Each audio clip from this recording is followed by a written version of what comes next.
remorse in my blood slump. It won't be no compromise. Now it's time to feed the worms. Watch his body turn to flies. I clutch iron while you trust the lies. The next Glock I buy gon' be Gen 5. I get it customized. And sending shots off like farewell. Praying payback, come back around like a carousel. Still remember your Honda's words ringing in my head like bells. Said you in his body, you fit the Lord, fuck the cartel. Triangle choke, apply clips to the game like I did Vondale. Payback to bitches.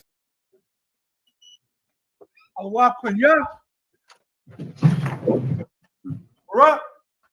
How about Shimmy Shah Brakatha? Y'all about Shimmy Shah Brakatha. Clap it up, Harlem. Let's get it on. Knock him through water, Warriors. Oh, we're going to get into it tonight. Of course, I'm going to answer all of your questions, Lord allow, to the best of my ability. I'll be able to help you as much as I can. I'm going to solve all of your problems, work out all of your issues, try to give you some guidance, but you will have to answer one question for me. ¿Qué es un pegging kit? Someone tonight will have to tell me what is a pegging kit. I just looked it up just now. I sent it to Ephraim down there in Harlem. Please, brothers, tell me what is a pegging kit. I'm going to see if you know what it is. All right. With that, I'll answer all of your questions. Also, tonight we'll get into empathy. Empathy, something that Donald Trump does not have, and that's the reason that he was chosen to be president of America, because he has no empathy.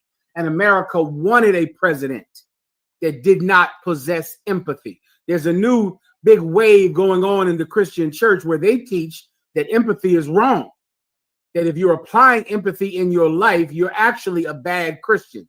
You can find these videos all over the internet. We'll go into that tonight as well.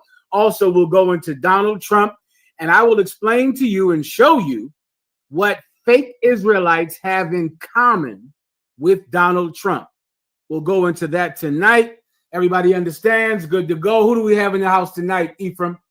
So far, we got Trinidad in the building with us. Give Trinidad a hand. I see you, Warriors. Get it on out there in Trinidad, brothers. Well done. We got Dallas. God, man. We got Dallas, Texas. I see you, D-Town. Get it on, Dallas. I see you, Warriors. Well, good to see you, brothers, all right? Anything? Who else do we have? Who's this here? What city is this? Florida? Yes, sir. You look like you're from Florida. You look like a Florida brother. Give him a hand, Doc. Well done. Give Florida a hand. Anything else? We good? In headquarters. And of course, Harlem, New York, Jerusalem, home of the truth. Give him a hand. All right, let's get it on, Ephraim. I'm ready when you are. So a question here in the room. Shalom, General. Shalom, Warrior. Good to see you. Likewise. I would like the general breakdown on Luke chapter 10, verse 17 and 18. Mm-hmm. Luke chapter 10, verse 17. And the 70 returned again with joy, saying, I'm sorry, I cannot hear you too well, brother. My apologies. Say it again, please.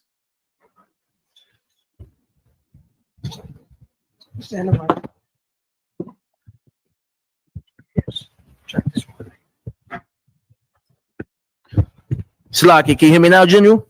I hear you fine. All right. Luke chapter 10, verse 17. And the 70 returned again with joy, saying, Lord, even the devils are subject unto us through thy name. Okay, you said the 70. Are you in the New Testament? Sir. And what book of the New Testament, please? Luke chapter 10, verse 17. Okay, read they right here. Read 10 and 16, please. Khan. Verse 16. He that heareth, you heareth me. And he that despises you, despises me. Again, I think I heard that. I think I understand that. Go ahead. And he that despises me, despises him that sent me. I think, okay, you understand that, right, Doc? Khan, sir. All right, keep going. Verse 17. And the 70 returned again with joy, saying, Lord, even the devils are subject unto us through thy name. So this is when the brothers went out to go teach. And you said 70, the number 70, correct? Concert. So that's when these 70 brothers went out to go teach. And when they came back from camp that day, they said, Lord, man, even the devils have to obey you. They're telling Christ, this is when Christ was walking the earth, correct? You're correct. This is in what book? This is in Mark, you said? Luke chapter 10. Luke, right. So they come back to Christ and they say, man, we went to camp today, man. Even the demons have to obey you. I mean, in essence, they had a wonderful camp day.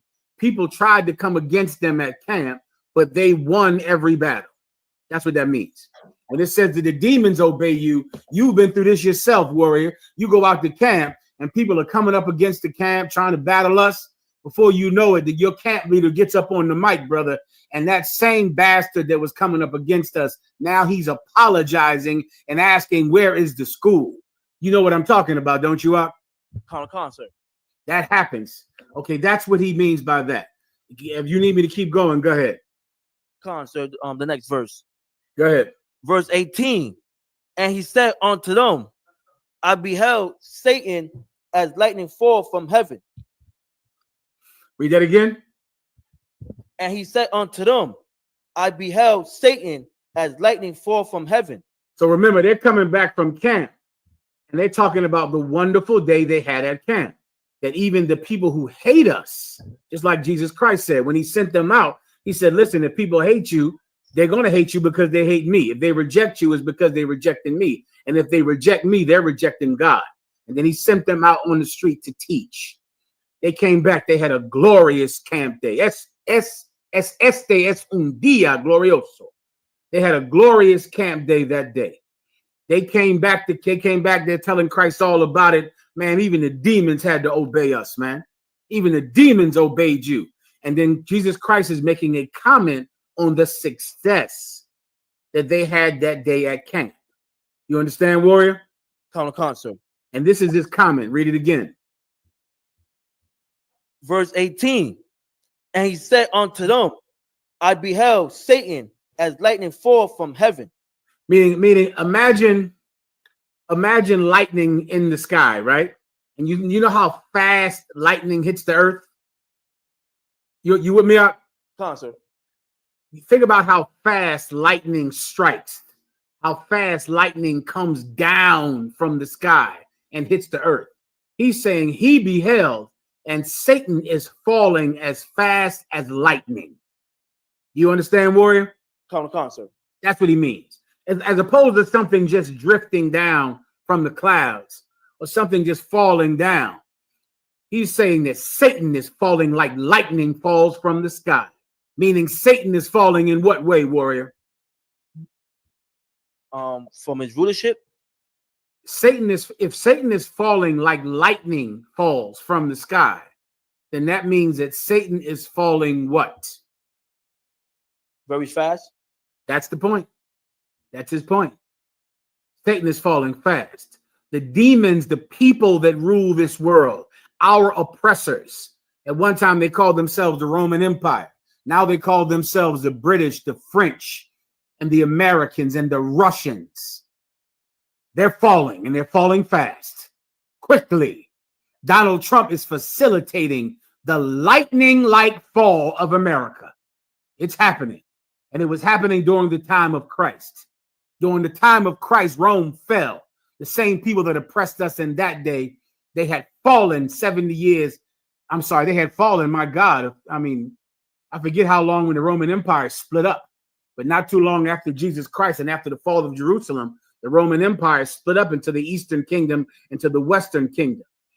These demons, these devils, these oppressors, they're falling like lightning.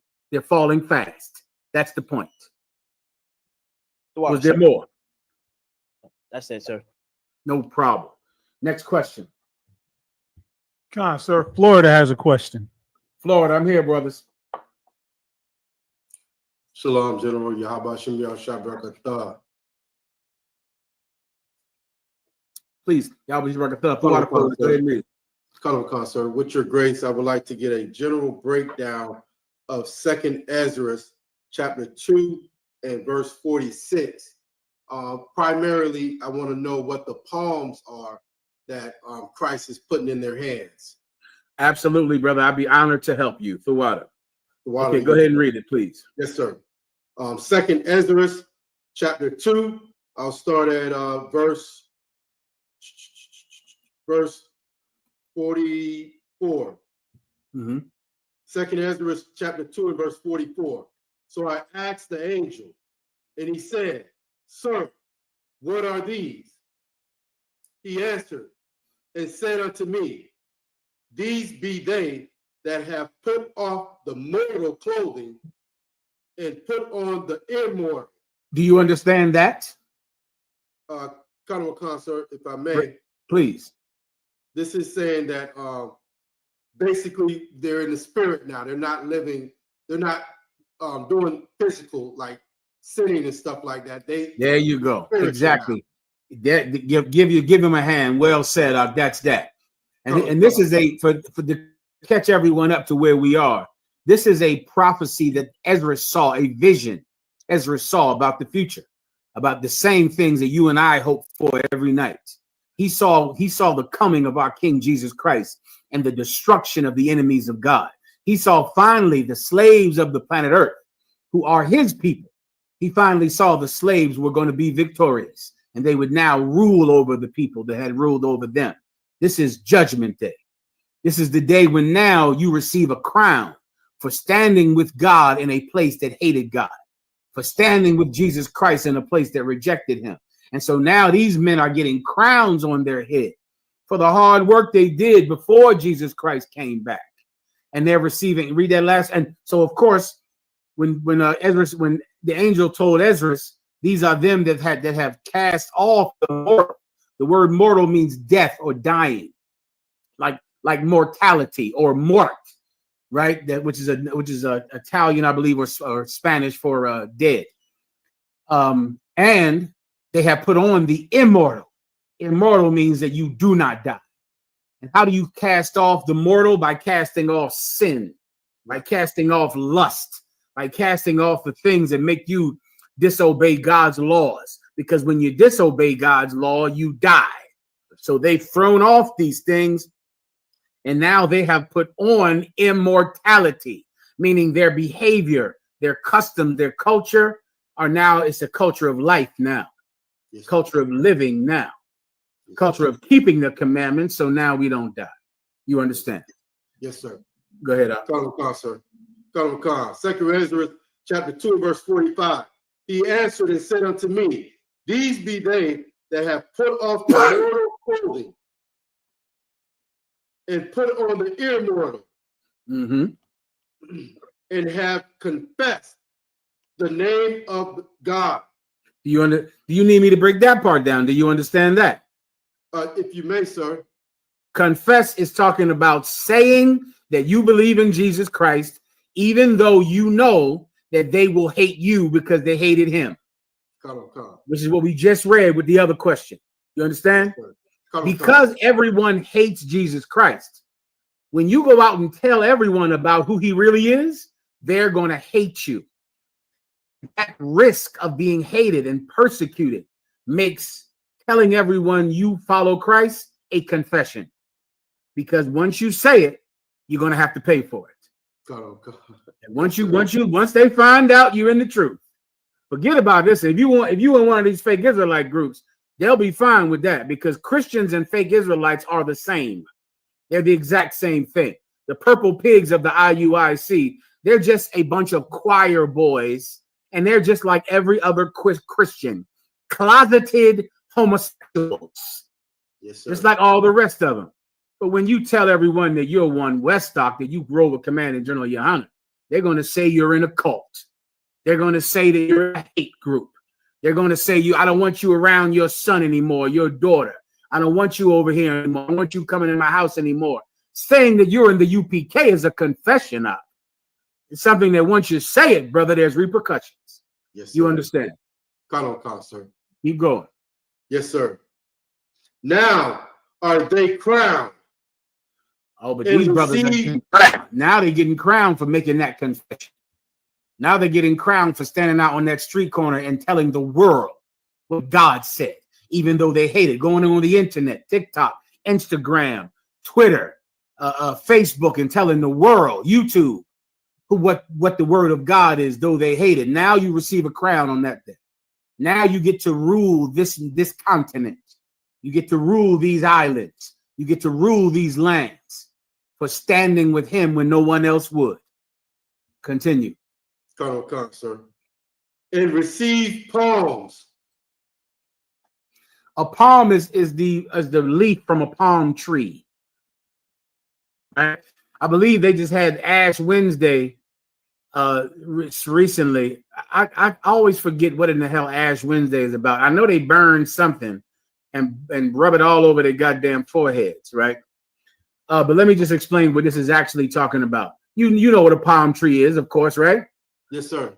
Well, back in biblical times, because it was so hot in the Middle East, to show a leader or a ruler that you were his servant, you would fan him. You would fan him with palms. You can find these in old movies. I mean, you give me a movie from the 40s or something like that, you'll see them and they'll make an old movie and you'll see some man sitting down and people coming up on him and fanning him with palms. When Christ came into Jerusalem on an ass's colt, he was so famous by then for performing miracles that they waved palms at him when he came in. And so these men that receive these crowns, they're getting palms in their hands, because after they get those crowns, they're going to wave those palms at the man that gave them those crowns. They're going to wave them right at him and confess before the world that he is the Lord of Lords and the King of Kings. You understand? Right? I appreciate you, Water. The water for your help. All right. Any other question? Question in the room here at headquarters. I see you, Water. How's the hob? I got you, brother. Cuddle Khan, sir. I hope you're doing well, sir. Mm-hmm. I have a question in Luke 9:62, so if I may read it, sir. Please. Cuddle Khan, Luke 9:62. And Yahushua, Jesus, said unto him, no man, having put his hand to the plow and back, is fit for the kingdom of God. I wanted a breakdown on that. So is this people that leave the school? Yes. People that leave the school. They put their hands on the plow. They went to do the work. They touched that plow. And then they let it go. They're not fit for the kingdom. These people that lead these fake Israelite groups, they're not fit for the kingdom. They're not making the kingdom. I done told you that already. They can forget that. They're going to die here with their oppressor because they're just like him. The leaders of fake Israelite groups are just like Donald Trump. I'm going to prove it in a few minutes. They're the same. They left the school for one reason and one reason only. I know you fake Israelites out there watching. You thought your leader left the school over the breakdown of Isaiah 16, over the breakdown of John 3:16, over the breakdown of who the Gentiles are. Your fake Israelite leader doesn't give a damn about breakdowns or what the Bible says. He left the UPK because we would not allow him to be the kind of sinner he wanted to be. And he was determined to be in charge so he could sin to his heart's desire. Yeah, you touch that plow and let it go up. You're not fit for the kingdom. Why in the hell would we have a kingdom with you in it? To have more traitors and faggots, excuse my language, TikTok. To have more traitors and LGBT men in the kingdom of heaven. You're in the right place for you. IUIC, America is your kingdom. If you purple pigs out there watching the IUIC, you don't need the God's kingdom. America is your kingdom. You can take your purple choir boys and march them down all the streets of America. This is where you're going to lose your life here. You're not making the kingdom if you're in the IUIC. You understand, Hazahar? Cuddle Khan, sir. I have one more question, sir. In Ecclesiastes 34, verse 4, right? This is the chapter where he talks about the dreams, and in dreams is people who chase after the dreams that chasing after a shadow, right? I understand. Verse 4 says, of an unclean thing, what can be cleansed? And from that thing which is false, what truth can come? I understand. Because I was trying to understand, what does it mean by an unclean thing? Right. Your dreams are unclean because they're not from God, not holy. They're false. So in essence, someone that is obsessive about dreams, this is in essence what you are obsessed about. You are obsessed with your own thoughts. That's it. It would be like saying, imagine I'm sitting on the 2 train and I'm just sitting up there daydreaming. And when I got up, I said, oh my God, I daydreamed about this. I daydreamed about that. I daydreamed about all of this amazing. Have you ever heard anybody that was blown away by their daydream? How? Yes, of course I have, sir. Oh, you have? Jesus Christ, you around some real nuts. Let me tell you, I mean, no one usually ever is obsessed about their own petty thoughts. But when you have thoughts at night, when you sleep, you think it's God talking to you when he's not talking to you. If you're in the IUIC, God doesn't talk to you. You think God talks to Nate? God does not know who Nate is. God doesn't speak to him. But I'm sure every night he goes to sleep, he wakes up and says, God showed me that we should go to Ghana. God showed me that the Africans are really the Israelites. God showed me that I should send you a picture of a man's penis. Do you know Nate did that? Are you aware of that? He did that. I'm going to play it in class. You think God is showing you things when really you are obsessed with your own thoughts. That's all. You're just thinking at night. Who can make clean what's unclean? It's a thought. It's from what you did yesterday, what you were thinking about, and that's that. Oh, no. Okay, I got the video about, this is the one. Somebody just sent me this good video that I wanted to play. The sister Nadia, I believe. She got all the videos too. That's the warrior's wife out there. Let me send this to you. Okay, this is what you need for Umar Johnson. We're going to go into Umar Johnson. I'm going to show you what Umar Johnson has in common with the IUIC. I'll show you what every fake Israelite group has in common with Donald Trump. Just let me get through a few of these questions, all right? Okay. No problem, warrior. Go ahead. No, that's it. That's it, sir. Sir. No sweat. Tuwada. Perfect, Nadia. Sister Nadia, Tuwada. Go ahead. Khan, sir. Brother asked Salaka, sir, if I may, my Lord, with your grace, can I get a general breakdown of Deuteronomy 29 and 17? Is this about putting selfishness before the Most High, sir? Well, I'm humbled by your request, and I'm happy to help you to the best of my ability. He said, is this about putting selfishness behind you? Is it about putting selfishness before the Most High? Okay, go ahead. Deuteronomy chapter 29, verse 17. And ye have seen their abominations and their idols, wood and stone, silver and gold, which were on them. Is that it? Concert. This is about idol worship. It's about putting an idol before the Lord your God. The Lord said, thou shalt have no gods before me, none. And to have any God is to put that God first, because our God said that we cannot have any gods. But I'm sure Allah will allow you to have another God or two. The Christians forget about it. You can have a God for every day of the week. You can have the Monday, Tuesday, Wednesday, Thursday, Friday God. You can have the moon, Tusis, which is some two-headed god that the Vikings had. Wednesday is for what's that Wednesday? Odin. Wednesday is Odin. Thursday is for Thor. Friday is for another Viking god, Freyja. Saturday is to worship the Roman god Saturn, and Sunday is for you to worship the sun. So you can have all kinds of gods. You can have a god for every month. January for worshiping Janus. and February for worshiping the she-wolf that suckled Romulus and Remus. March for worshiping the god Mars. April for worshiping the god who's Roman god fertility goddess. Juno is for worshiping June for the god of peace. This Roman deity Juno. April is another god, a fertility Roman god.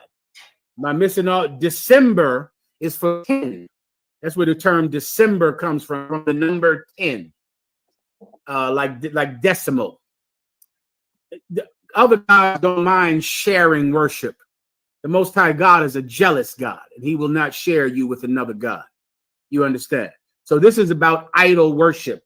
Give me some idols that are very prevalent in people's lives right now. The Christian cross, the Mary statues, the statues of Jesus, the giant Christ the Redeemer that's in Brazil.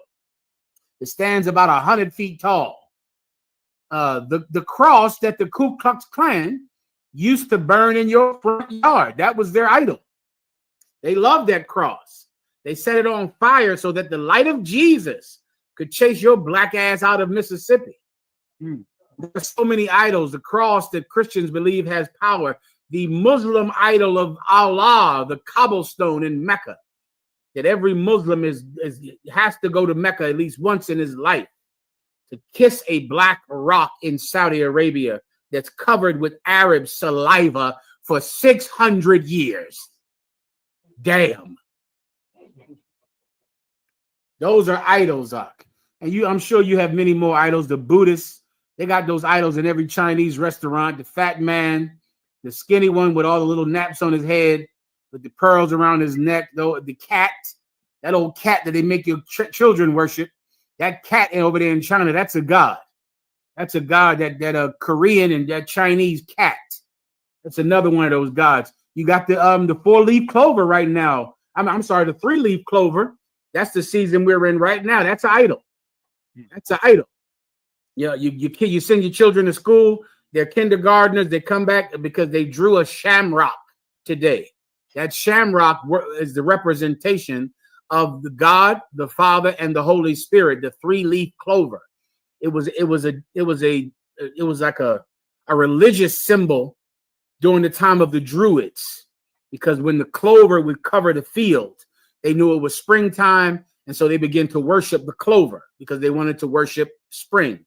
When the Catholics took over Ireland and Scotland, they kept their god, the clover god, and they just said a 3-leaf clover now represents the Father, the Son, and the Holy Spirit. So now everyone worships the clover. That's another idol. The Christmas tree is an idol. It's an idol that represents Babylon far before Jesus Christ was ever born. You get the point. All right. Anything else? Wow, sir. That's it for that. Yes. Anything? Any Count, other sir. questions? You know, if I could, real quick, Officer Shagapon wanted me to promote the Madden tournament with cash prizes. If I can pull this, Please go ahead. there's going to be an ISUPK Presents Madden tournament coming up.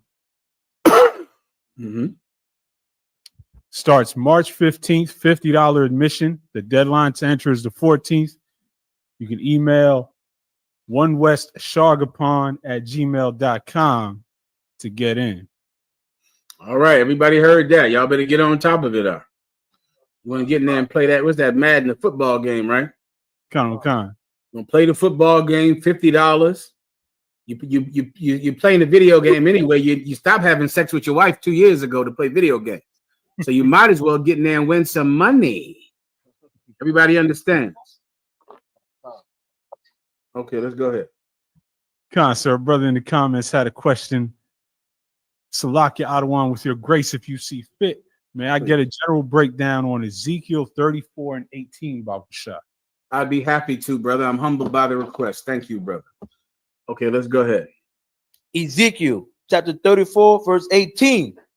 Seemeth a small thing unto you to have eaten up the good pasture, but ye must tread down with your feet the residue of your pastures. This is a good one. Let me where are we at right now? Ezekiel chapter 34, verse 18. Ezekiel, stand by.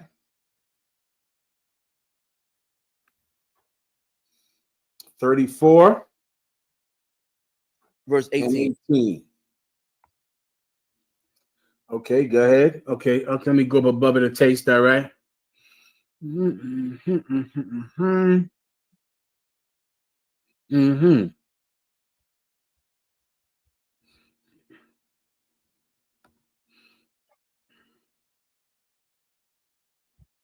Yeah, boy, oh boy. Okay, read 17. Khan. Ezekiel chapter 34, verse 17. And as for you, O my flock, thus said the Lord God, behold, I judge between cattle and cattle, between the rams and the he goats. Let me explain this to you. This is the Most High God. I'm going to sum it up for you. The Most High God is explaining to Israel right here that he judges everyone on the planet. He judges between the other nations and the Israelites. He also judges between the Israelites who are cruel to other Israelites. So he's going to judge our oppressor for what he did to us, and he will also judge the rich of Israel who have oppressed their own people. That's the point of this entire thing, all right? So now I'm going to break it down. Go ahead. Verse 18. Seemeth it a small thing unto you to have eaten up the good pasture, but ye must tread down with your feet the residue of your pastures. This is speaking about the other nations. He's telling Israel, I'm going to judge between you and these heathens. I'll handle this. Is it a small thing to you? Remember, he said he'll judge between the sheep and the goats. The goats is the one that keys you in on to what he's talking about, because Esau unto a goat, a rough goat. Is it a small thing to you that you've eaten all of the good grass, all of it? Do you have to also step on the little bit of grass that's left for us to eat? Let me tell you, man, once again, if you want to understand white people, understand this trait. White people have Schadenfreude. Schadenfreude is a German word that means pleasure in another person's pain, pleasure in another person's misfortunes. White people have that like a disease. It's a disease. White people, they have everything. They have everything. And they're angry at you because you have a crumb. Donald Trump complained and said that these planes are falling out the sky because of DEI, meaning blacks and Hispanics are the ones that are making these planes fall. Then later on, what do you find out? There are only 2.5% of every airplane pilot is black or Hispanic. That's it. 2.5%. Do you know what that means, brother? 2.5% is too much for white people. They don't want any black people to fly a plane. They don't want any Hispanics to fly a plane. Any. They look at it and they go, well, damn, if I was on a plane and if I saw a black pilot, I would be nervous because I would think that they lowered standards to let him fly. Devil, you'll never see a black pilot because your racism has stopped virtually any of them from becoming pilots. There's only 2% of the pilots that are black. Hispanic pilots, half a percent. Meaning white people don't want us to fly planes at all. Just like in the past, they didn't want us to swim at all. You wonder why black people can't swim. We can't swim because when we would try to go to the pool, some white man would pour bleach in the pool while we were in it. We were barred from going to swimming pools. They don't want us to. Already they have the best neighborhoods, the best food, the best places to shop. They don't want us to have summer recreation. Nothing. They don't want us to fly a plane, even if it's only 1 out of 100 people that are black and Hispanic that fly a plane. And of course, who's crashing all of the planes? Your perfect white pilots are crashing planes. The planes are dropping like lightning from the sky. Like lightning from the sky. Keep going. Khan, and to have drunk of the deep waters.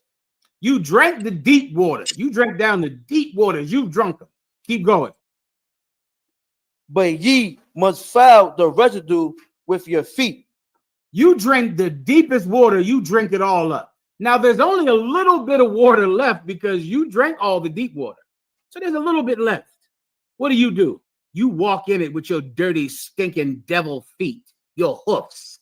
You walk in that water and pollute the water. So now, when it's our turn to drink, we drink the residue. We can't even drink it. Our water is poisoned. Ask Flint, Michigan. Ask Detroit. Ask Chicago. You get everything. You can't leave us a crumb. You can't just give us a little bit to survive on. Let me tell you how cruel white people are. White people voted in a president because he was going to fire people. Right now, Elon Musk is trying to fire everyone he can in the federal government. He's cutting every job. Right now, Donald Trump has fired more veterans than any president in history. Every day on the news, they say we're slashing jobs. We're cutting jobs. Let me tell you, whenever I hear this, you know what I think, Ephraim? On, I thought a president was supposed to create jobs. Right.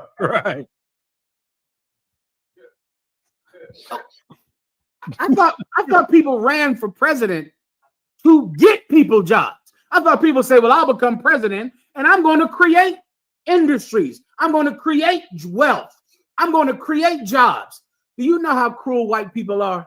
A man became president because he promised to get rid of jobs. He promised to get rid of jobs and he won because white people would rather that you get fired than that they get hired. I can prove that. I wish a devil would challenge the word of God on that. I got too much proof that white people would rather that blacks and Hispanics lose their job. That's more important to them than that they get a job. They'll stay unemployed as long as you get fired, as long as you don't have a job. That's Schadenfreude. You poison the little bit of water that's left for us. You've already drank most of the water. Can we have a little bit? No. You poison the residue that we're supposed to survive on. Continue. Verse 19. And as for my flock, they eat that which ye have trodden with your feet. I know you understand that. As for my flock, they eat what you have trodden over with your feet. We eat the leftovers. You eat what's high on the hog, and we eat the chitlins and the feet, the slop that goes in that would be fed to the pigs. That's fed to us. That's everything we have in life. Whatever left over, that's what we get. And white people are so cruel that they don't even want you to have that. They don't want you to have anything. They don't want to see one black doctor. None. They don't want to see one black person who has a business. They don't want one Mexican walking down the street unmolested. They don't want you to have anything, even though already they have everything. Continue. Khan. And they drink that which ye have fouled with your feet. We drink what you have fouled with your feet, with your stinking hoof, you animal. That's what we drink. That's our water. That's what's left. And we have to drink it. We have to survive on it. The white man right now, Donald Trump promised when he was running for election to get rid of the Board of Education, to get rid of it. Now, the Board of Education has nothing, does nothing, and it is still doing too much for Donald Trump. Because before the Board of Education, there was a plurality of blacks and Hispanics that could not read. We couldn't read at all. Black people fought to get the Board of Education just to find a way for us to get off of the farm with education. Back at the time when a lot of your great-grandmothers, they couldn't read. Someone my age, your great-grandmother could not read. Your grandmothers dropped out of high school or dropped out of school about the 6th grade. Ask you if you're middle age, you ask them, and they didn't go to school. They dropped out of school in the 6th grade. They had to work. They had to work. So all these things got invented. Truancy officers, the Board of Education, public high schools, all these things just to try to find a way to get more black people to know how to read so black people could have a better life. And we barely have anything right now. And Donald Trump won the White House because he told white people these black people still have too much. These Hispanics still have too much. We drink what you have stepped on with your feet. Continue. Verse 20. Therefore, thus say the Lord God unto them, behold, I, even I, will judge between the fat cattle and between the lean cattle. Oh, yeah, he's going to judge. He's going to judge between the fat cattle and the lean cattle. You see, the fat cattle is fat because he gets all the grass. He gets all the water. And if not for God, the fat cattle would just eat everything, and the lean cattle would starve to death. But God will judge between the fat and the lean. God will judge between the what, warriors? Between the rich and the poor. That's the fat and the lean. God will judge. If you think simply because you're wealthy and you have money, if you think that that means you'll rule the world forever, then you are unaware and ignorant that there is a judge who judges the rich and the poor. He judges between the rich and the poor. Your might and your power will no longer be enough for you to sustain yourself, because God is going to judge between the rich and the poor, bro. God is going to send a judge to make sure that finally, after so long a time, that lean cow can finally get to eat. That lean cow can finally get justice. You understand? Was that it? Come on, sir. Water. Next, please. Preguntas. Próximo. Kind out of one kind. And General Q commented and reminded of the Passover fee gets you into every event from the 9th to the 12th in Atlanta. That one $200 Passover fee. Go to isupk.com. $200 get you into everything. Did you hear, General Q? Everything. Lord knows it should be about $500. I'm telling you straight up and down. It should be $500 easy, but because Commanding General Yohana is kind, it's $200 that gets you into everything. If you don't have the money, you're a liar. You have the goddamn money. Let me make it simple for you. All right. Pay for the Passover with your weed money. That's all. Give Commanding General Yohana your weed money. Give him your cocaine money.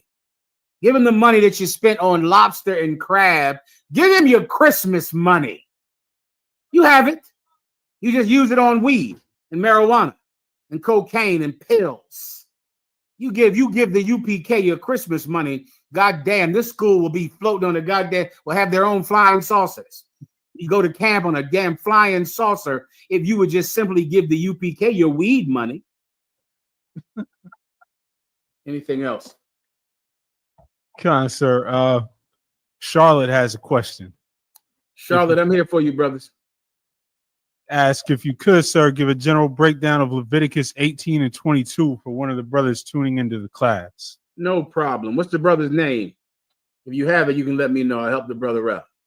Go ahead, Leviticus 8. I'm sorry. Go ahead, Leviticus 18 and 22. Leviticus chapter 18, verse 22. Thou shalt not lie with mankind as with womankind. Let me tell you, the Sakaris need this one right here.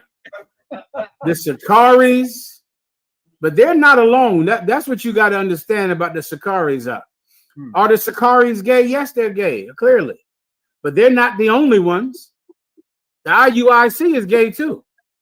They're gay. They're all gay. You didn't believe us when we said it. Well, when you see the same thing happen to the IUIC, just remember what we told you when you found out about the Sakaris. Yeah, you can't lie with a man as you lie with a woman. You can't do that. You can't have sex with a man. Young brothers, Sakaris, IUIC, fake Israelites, Christians, Muslims. You cannot do that. That's a sin against God. Go ahead.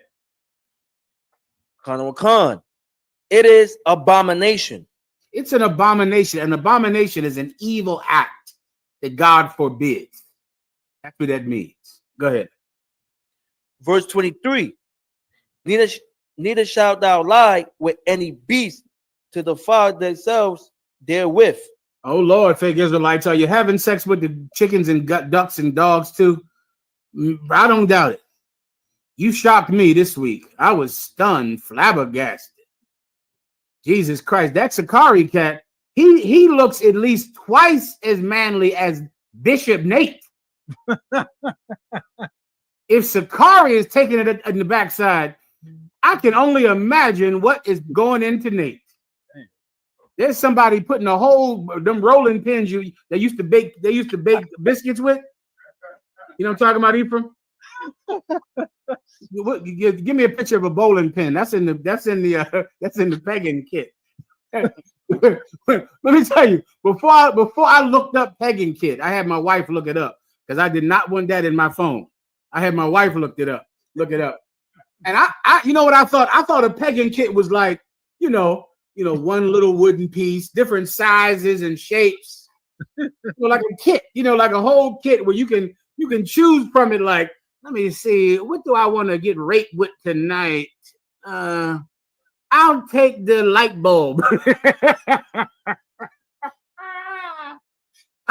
Baby, go in there and get the doorknob tonight. I think I'm ready for a doorknob love. I need some doorknob love tonight, baby.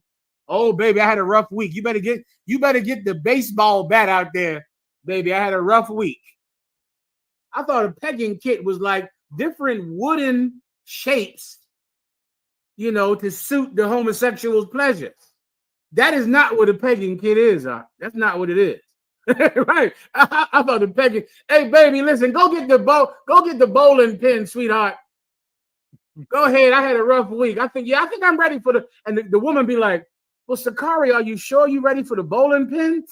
Baby, I think I'm ready, baby. I think I've been practicing. I did well with the light bulb and the doorknob. The doorknob was a little rough in the beginning, but now I'm getting comfortable with the doorknob. I leave it in all day at work just to make sure that I get accustomed to it. Baby, I took that rolling pin. Now I'm ready for the number 8 pin. Now I'm ready for the bowling pin. I thought that's what a pegging kit was because of the word peg. I thought the peg meant like a wooden peg. Jesus, I was wrong. I was wrong, Ephraim. I'm sorry you had to learn that, sir. Listen, it was a rough one. Yeah, don't have sex with the dogs and cats either, Sakaris and IUIC. Leave the zoos alone. Leave that poor dog alone. God damn it, the dog can't get any peace. Keep going. Con. Neither shall any woman stand before a beast to lie down there too. Yeah, I don't know what those purple bitches is doing and them Sakari bitches, but don't be in there having sex, letting those dogs hump, put their penis inside your woman either. All the nasty shit you're into. You got to stop. You got to leave those dogs alone and them cats alone and stop. Keep going. Con. It is confusion. Say that. Tell me about it. That's the word of God. That is confusing. That is absolutely confusing. The Sakari said he watched the pornos and got fixated on the porno and escalated Ephraim. And what? And all I can think of is, what porno are you watching? I don't know that. That is one. Listen, I know I ain't been freaky as y'all in the world, but I don't know what porno you watching. What porno is it you watching? You go, I like to get some of that dick. I ain't never seen that one. Man, when you watch a porno back in the world, don't you imagine that you're the man having sex with the woman? Tell me something. Am I too old? I be thinking I'm old at days like this. Because you watch a porno, right? And it's fantasy. You're having fantasies in your mind. I did not even know that you could watch a porno and fantasize that you were the woman. I had never even heard of that. I'm thinking you watch a porno, you thinking about getting some tail. You want this woman. Like, you're watching a porno which makes you want to have sex with a woman. It makes you all horny and want to have sex with a woman. You telling me these fake Israelites are watching pornos and getting turned on by the man, and they want to be the. Listen, I gotta go. I'm good. I'm going back. I'm going to the gym and getting the hell out of here. I have got to leave this class. Let's hurry up. Go ahead. Verse 24. Defile not ye yourselves in any of these things. Sakari, you're watching the pornos wrong. You're watching them backwards, I think. You're watching the porno in the wrong way. Okay, that is not the point. Don't be defiled with any of this. God damn. You know, some cat inboxed me. Matter of fact, this is what I wanted to remember. If there's someone out there that believes that the Israelite school of UPK is wrong for how we're shaming and chastising the Sakaris and the IUICs, then please tell me and challenge me today to a battle. I'm only doing it to help you. I just want to help you. I don't want to be mean to you. I want to help you. Okay. And somebody inboxed me, Ephraim, and they said, well, instead of talking about him, they saw Commanding General Yohana's show. And they texted me, in the messenger, and they said, instead of talking about him and gossiping about him, you should be giving him grace. You should be giving him mercy. I texted back, whatever you give him, he's going to put in his ass. If you give Sakari grace, he's going to put grace in his ass. If you give him mercy, he's going to shove mercy in his ass. You can't give him anything. You can't give him a cup. I say, Sakari, where my cup go? I don't know. Sakari, where's my cup at up? Where's my cup, Sakari? General, I ain't seen no cup around, nigga. Listen, you can keep that cup. You can keep it. It's yours now. I'm leaving. I love to leave a place, Ephraim. That's one of my favorite things to leave. And my cup go miss around Sakari.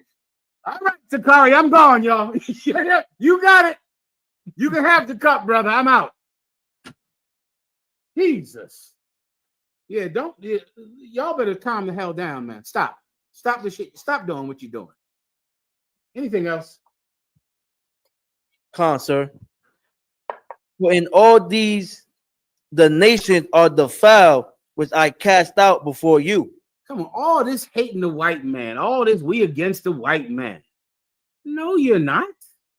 You're not against the white man. You're not against him. You're doing the exact same depravity and perversion that people do. But yet you go out on the street corner. I remember one time in Philadelphia, a brother called me. He said he saw the Sakaris holding M16s on some street corner. I don't even know at the time what in the hell the Sakaris are. I thought it was the stupidest name in the world because I know Sakari was a group who was a enemy and a rival to Jesus Christ and the disciples. And I said, why would somebody name themselves Sakari? But I couldn't understand why anybody would choose the color purple either when Christ said that the rich man who would not make the kingdom wore purple. So I don't know what in the hell you fake Israelites are doing. I never have understood it. I didn't know what a Sakari was. Tazariak would tell me different times which one they are. He knows who they are, Tazariak. So I would go to him about fake Israelite, what they were doing, and ask him, who is this group that has M16s or AR-15s on the street corner? They would stand out at camp with AR-15s, like they were just so big and bad and strong. Oh, they were so militant. Meanwhile, while they had an AR-15 in their hand, it was something else in his ass. But he's so big and bad, and they're so strong. You know what? Stay here in America where you belong. You belong here. You do not belong in the kingdom. Keep anything else? Nah, sir. That's all on that, sir. All right. Any other questions? We done?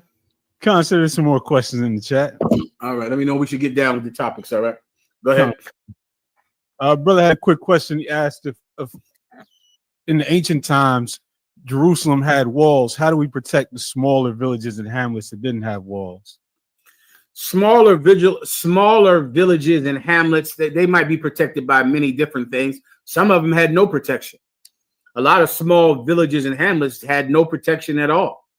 They had nothing, and they would be destroyed, and then that's how they would learn to build a goddamn wall. That's what would usually happen. They would be small, and they would be vulnerable, and then that would be fine until they realize that this world doesn't suffer someone who doesn't want protection. So then they would learn to build a wall, which was a fairly simple thing to do. If they didn't have walls, then the men of the city would have to defend that place. But what most cities learned, if they were small cities and they would get attacked, they would learn to band together with other cities, and they would join a bigger city, or 5 or 6 or 3 small villages would come together for protection. They realized after a while that it was too unsafe to be alone and small, and they would come together with other smaller villages for protection, and then they'd get a wall up like they should have did already. Anything else? So that's all on that. Brother in the comments had a question. Salakia Adawan, if I may, can I get a general breakdown on Matthew 5 and 22, sir? Baba Shah. No problem, warrior. You got it. Matthew chapter 5, verse 22. But I say unto you that whosoever is angry with his brother without a cause shall be in danger of the judgment. Yeah, brother, this is a brotherhood breakdown in the UPK. We've done it forever. You should learn it. Whoever is angry with your brother without a cause, meaning every emotion has its place and its purpose. There's a place and a time for every emotion, for love, for hate, for anger, for happiness, for jealousy. There's a time for all of them, right? A sane and well-seasoned person knows to put their emotions in order. They know how to make sure that their emotions come out and are expressed in an appropriate manner. Okay? The Bible says that whosoever is angry with his brother without cause, meaning it is appropriate to be angry with a brother if you have cause. If you have cause. If you've been looking for your wallet and you can't find your wallet, you come to find out it's in Sakari's ass, your wallet, then you have a right to be angry with the Sakaris because you've been looking for your wallet for an hour. And he could have just said it where it was. So if you have a reason to be angry, then that's the appropriate place to be angry. All right. But if the brother has done nothing to you and he hasn't committed any transgressions against you at all, and you're still angry at him, then your anger is inappropriate and unlawful.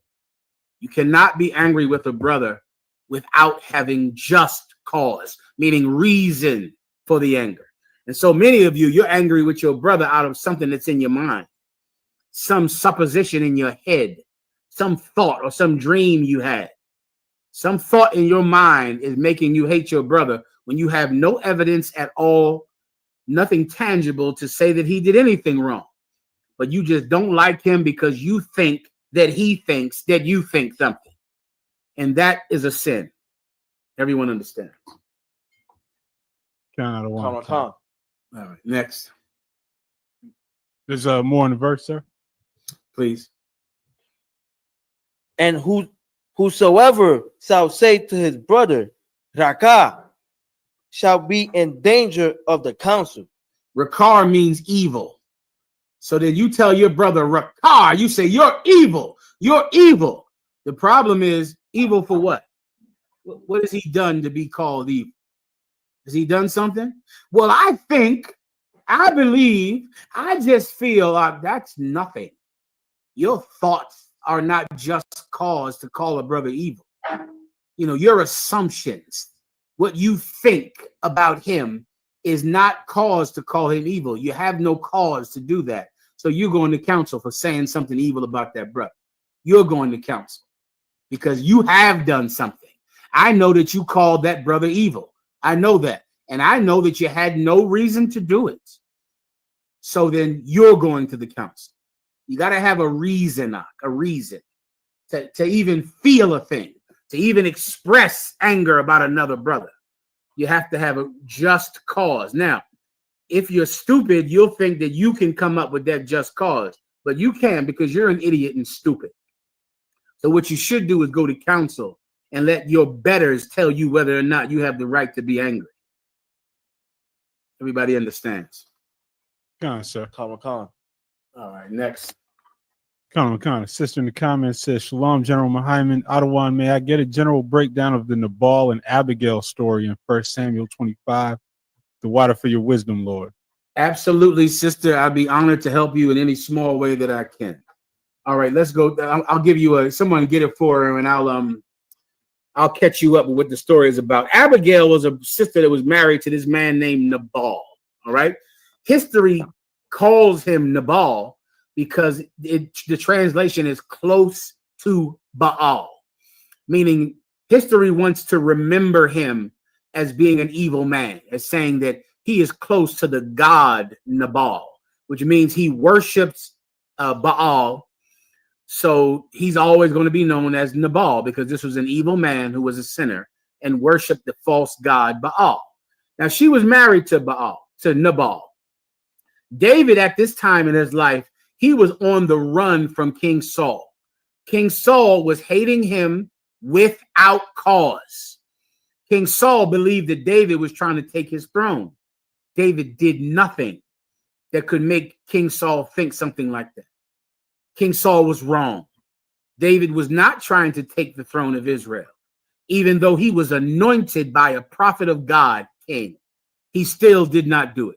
He still loved King Saul. And when King Saul was killed, he ripped his clothes off and put ashes on his head and then killed the men that told him that they killed King Saul. He loved King Saul.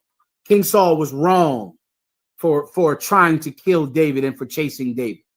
So, but David is on the run.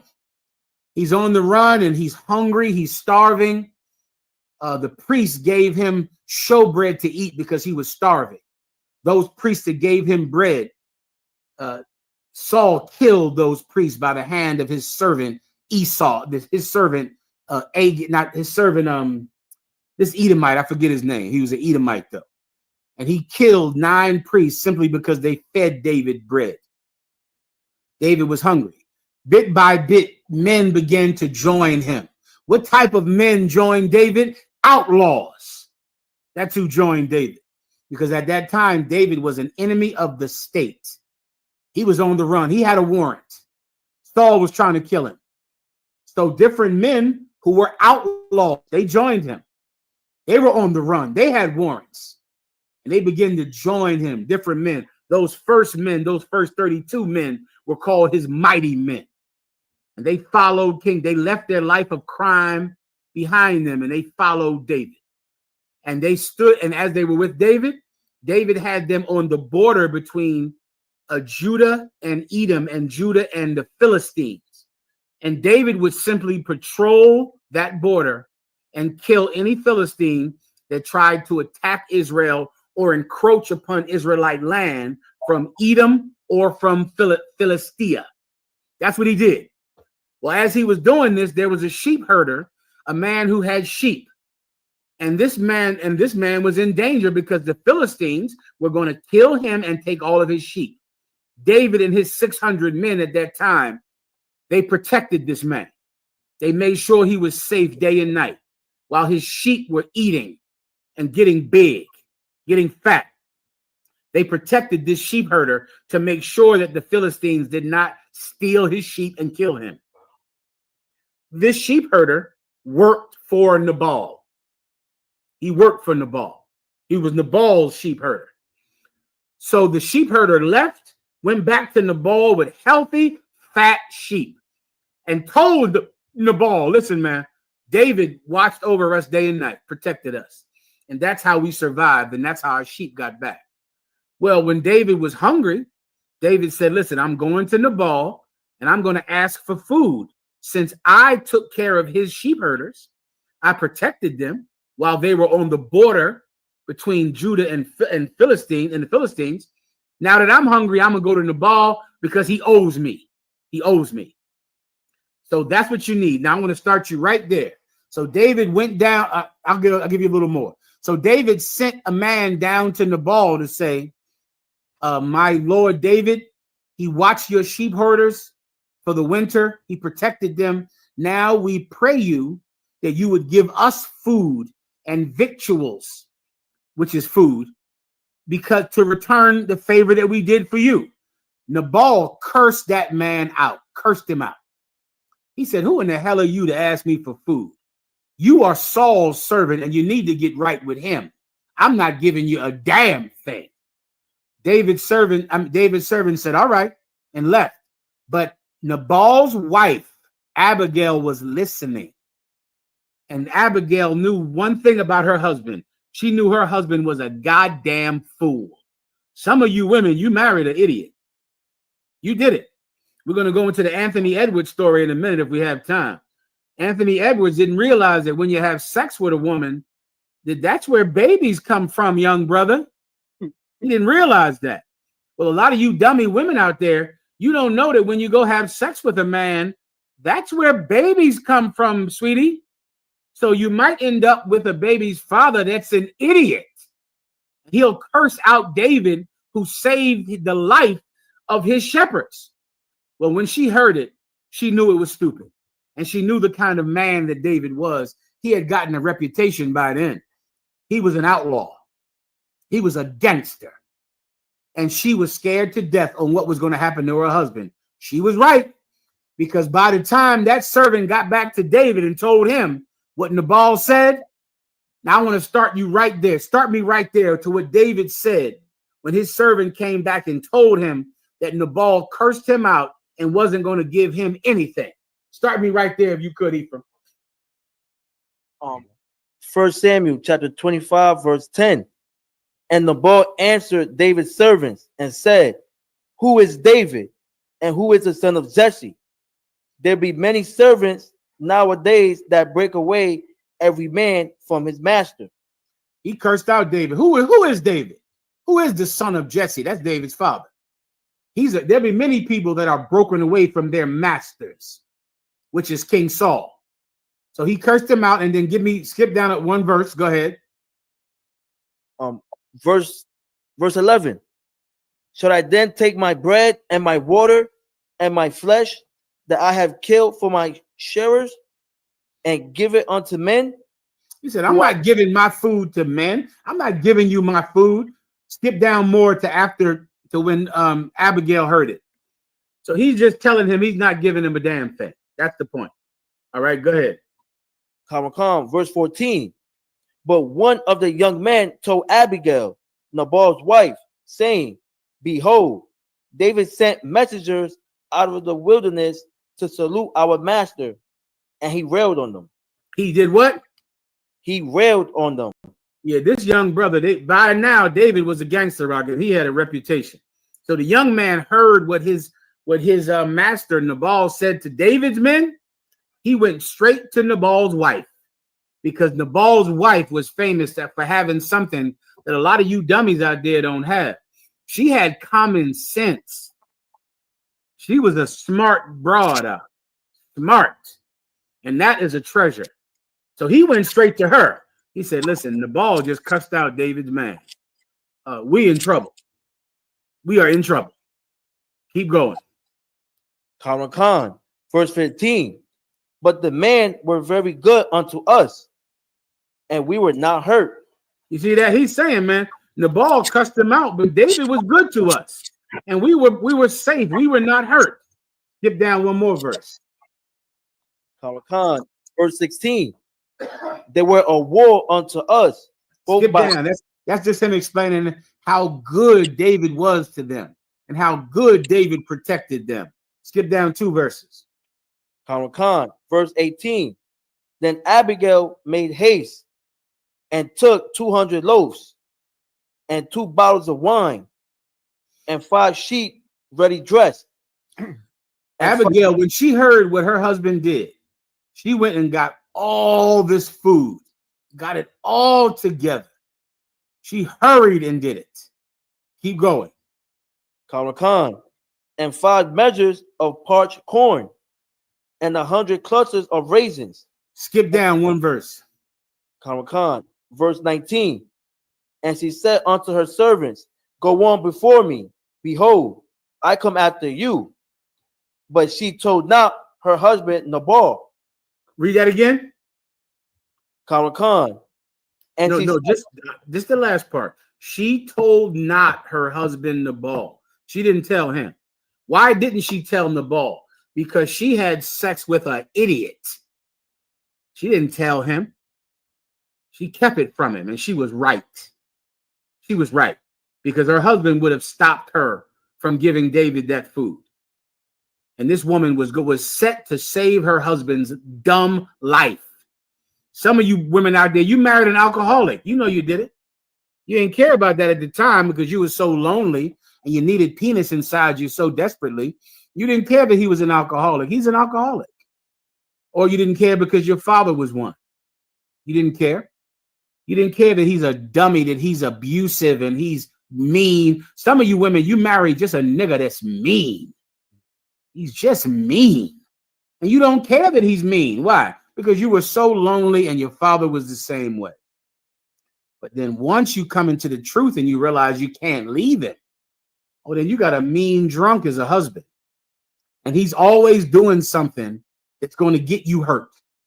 He's always trying to drive drunk. He's always taking the money that's meant for the rent and the utilities and spending it on liquor and being stupid.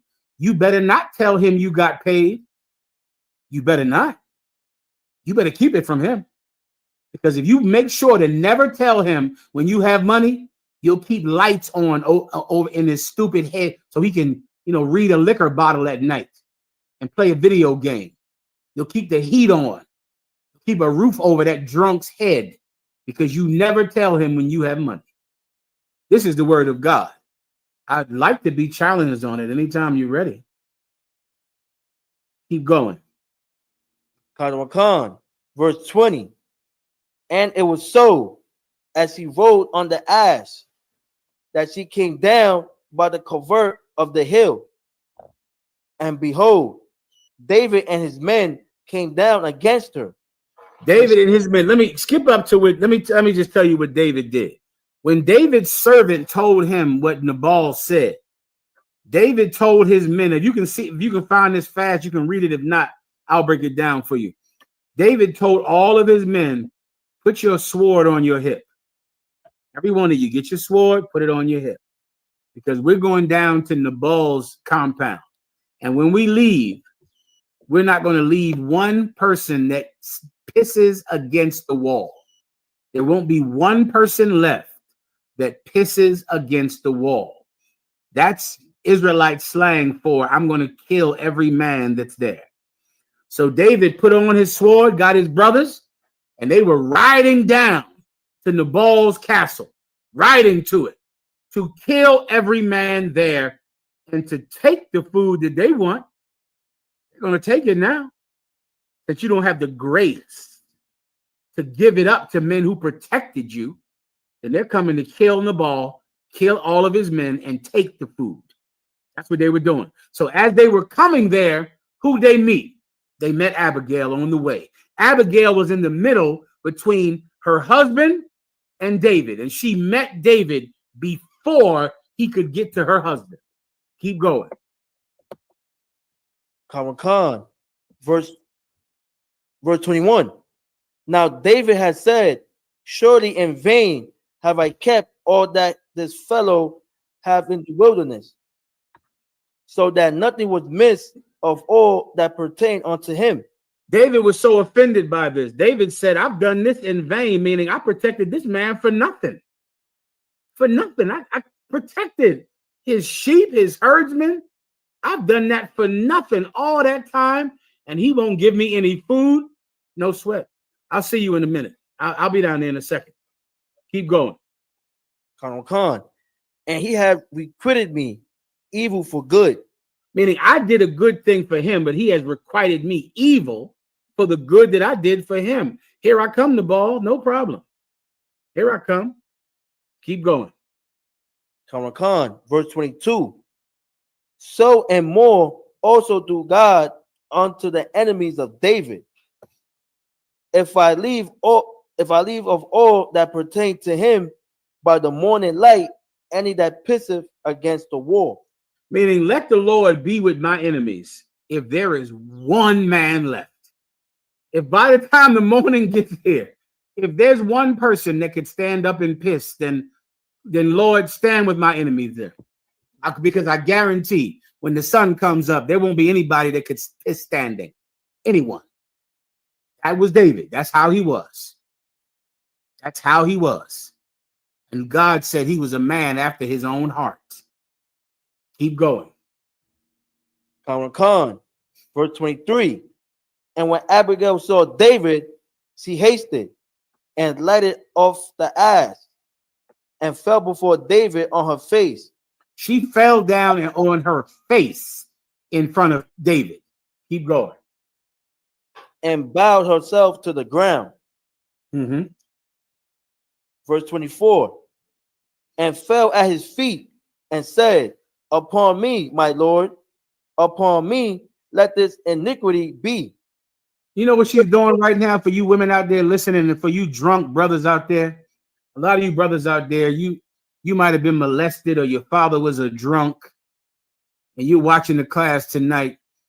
A lot of you have found a woman who loves you, and she will never obey you because she loves you.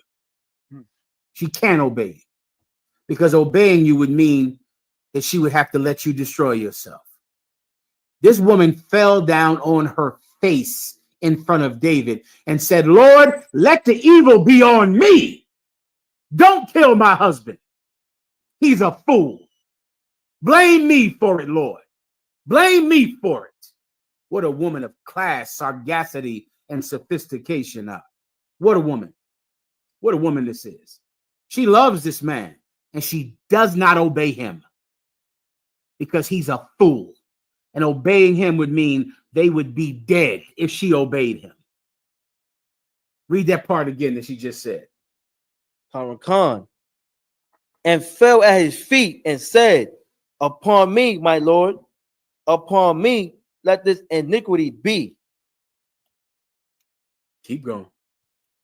And let thine handmaid, I pray thee, speak in thy audience and hear the words of thy handmaid. She said, my Lord, just hate me for what Nabal did. Let his crime be on me. Just allow me to speak to you, my Lord. Continue. Verse 25. Let not, my Lord, I pray thee, regard this man of Baal. Baal, yeah. Don't, my Lord, do not regard this man of Baal. Who's the man of Baal she's talking about? Her husband. She's saying don't regard him, meaning don't think about him. Don't think about my husband. He's a man of Baal. He's wicked. He's a drunk. He smokes weed all day, drinks all day, plays video games all day, drinking all day. Can you imagine if you were Sakari's wife? Let me tell you, Sakari's wife, to please her husband, had to put objects in his ass to please him. That's what he wanted. So to obey the Sakaris, you got to go find all kinds of tools to put in his ass. A good wife would never obey a husband that was in a fake Israelite group. Never. Not if you love your husband. Because if you love him, you'll have to disobey him, or else his ass will be like a knapsack full of goddamn kitchen tools. Keep going. Even Nabal, for as his name is, so is he. You hear that? As his name is, so is he. My husband worships Baal. My husband is in the purple pigs. You know how many sisters called me from the purple pigs out? They done got married to some purple pig and they want to leave him. You know what I tell him? That's your husband. You got to stay with him. You don't have to be in that fake Israelite group of his. And you should never commit sins. You should pay your tithes to the ISUPK, and you should stay with your husband who's in the IUIC. You know I'm not joking. Everybody knows that, right? I'm telling you the truth. I'm telling you the truth. Some women, you marry an idiot. You marry a drunk, a drug addict, a fake Israelite who wants you to put things in his butt. And you're married to him. So now you have to lead him at the same time as you are serving him. You have to lead him.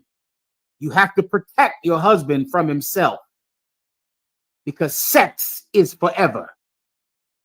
Continue. Khan. Nabal is his name, and folly is with him. And folly is with him. My husband is stupid, my Lord.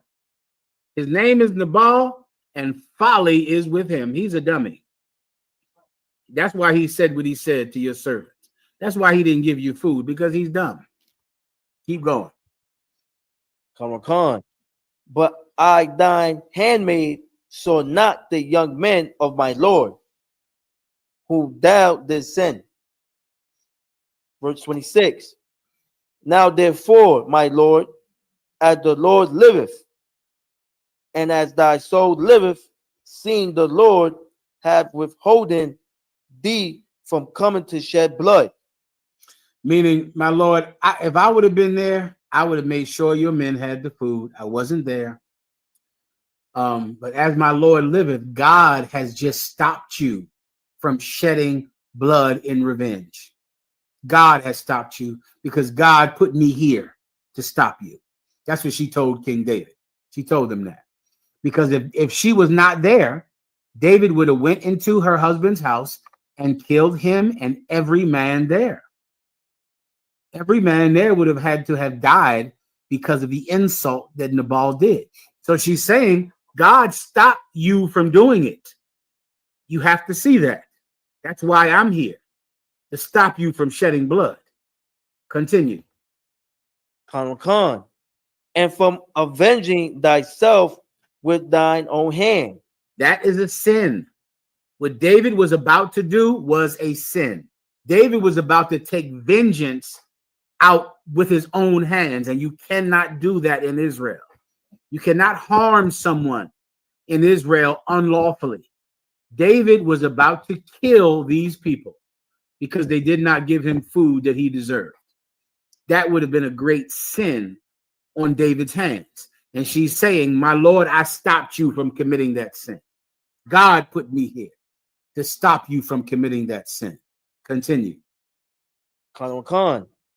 Now let thine enemies and they that seek evil to my Lord be as Nabal.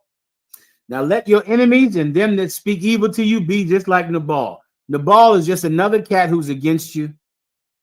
He's not with you. He's stupid. And you are still righteous because you have not taken revenge at your own hands. Continue. Khan. Verse 27. And now this blessing which thine handmaid hath brought unto my Lord, let it even be given unto the young man that followed my Lord. So now I'm going to give you all this food I brought for you. All of this food, I'm giving it to you. Now skip down to David's response. Khan. Verse 32. And David said to Abigail, blessed be the Lord God of Israel, which sent thee this day to meet me. Verse 33. And blessed be thy advice, and blessed be thou. Blessed be thy what? And blessed be thou. No, before that, thy blessed be thou what? Thy advice. Thou what? Say it again. Thy advice. Listen, David took this woman's advice out because she was a smart broad. She had a head on her shoulders, man. A lot of you don't consider that to be anything. What do you want a woman for? Her butt? Her breasts? Because she's on Instagram naked? Well, that's your baby's mother. That's your future enemy. That's why you're going to jail for her. That's why you're going to get shot for her. When you find a woman out, most of you are just finding your latest enemy. The woman you're going to get killed over or go to jail over. That's it. This woman, David took her advice because she was smart. She was wise. Thank you for your advice. Thank you for the advice you gave me, because I'm a gangster and I was going to kill your husband and kill all of his friends. And you stopped me. And you're right. That would have been wrong. I got too angry that time. And you stopped me, and I thank you for your advice. See, this broad had a head on her shoulders. Now, what's wrong with you women out there? What do you care about? Getting a fake butt? Huh? What do you think is important? Instagram likes and thumbs ups? You're stupid as dumb as a damn stick. You're dumb as a peg that's in the Sakari's ass. You're stupid. And you don't care about being smart at all. And your drunk husband, who could live if his wife would have a little sense to protect him from himself, your drunk husband is going to die too, because you don't have enough sense to disobey him and save his life. Continue. Khan, and blessed be thou, which has kept me this day. I gotta skip down for time's sake. Do I gotta pass on this? Do you want me to sum this up, Ephraim, or finish like two more verses? Bible shot, sir. What should I do? If you could sum it up. Let me tell you what happened here. David took the food from her. She went back and she told her husband, I just stopped David from coming here and killing you. I gave him the food. Nabal was flabbergasted. He was so angry, he dropped down and had a stroke. He had a stroke right there on the spot. A few days later, he died. When David heard Nabal died, he sent for Abigail and he married Abigail, had sex with her, and took her as his wife. A lot of you dumb brothers out there, you don't know. Your wife is bound to you for the rest of your life. I pray you understand. Your wife has to be with you. I tell these fake Israelites, when your wife calls me, they say, well, listen, my husband is doing this, he's doing that. Well, listen, sister, if your husband leaves you, then you're free. But there's another way you'll be free. And the Most High can do that at his will. That's not up to me.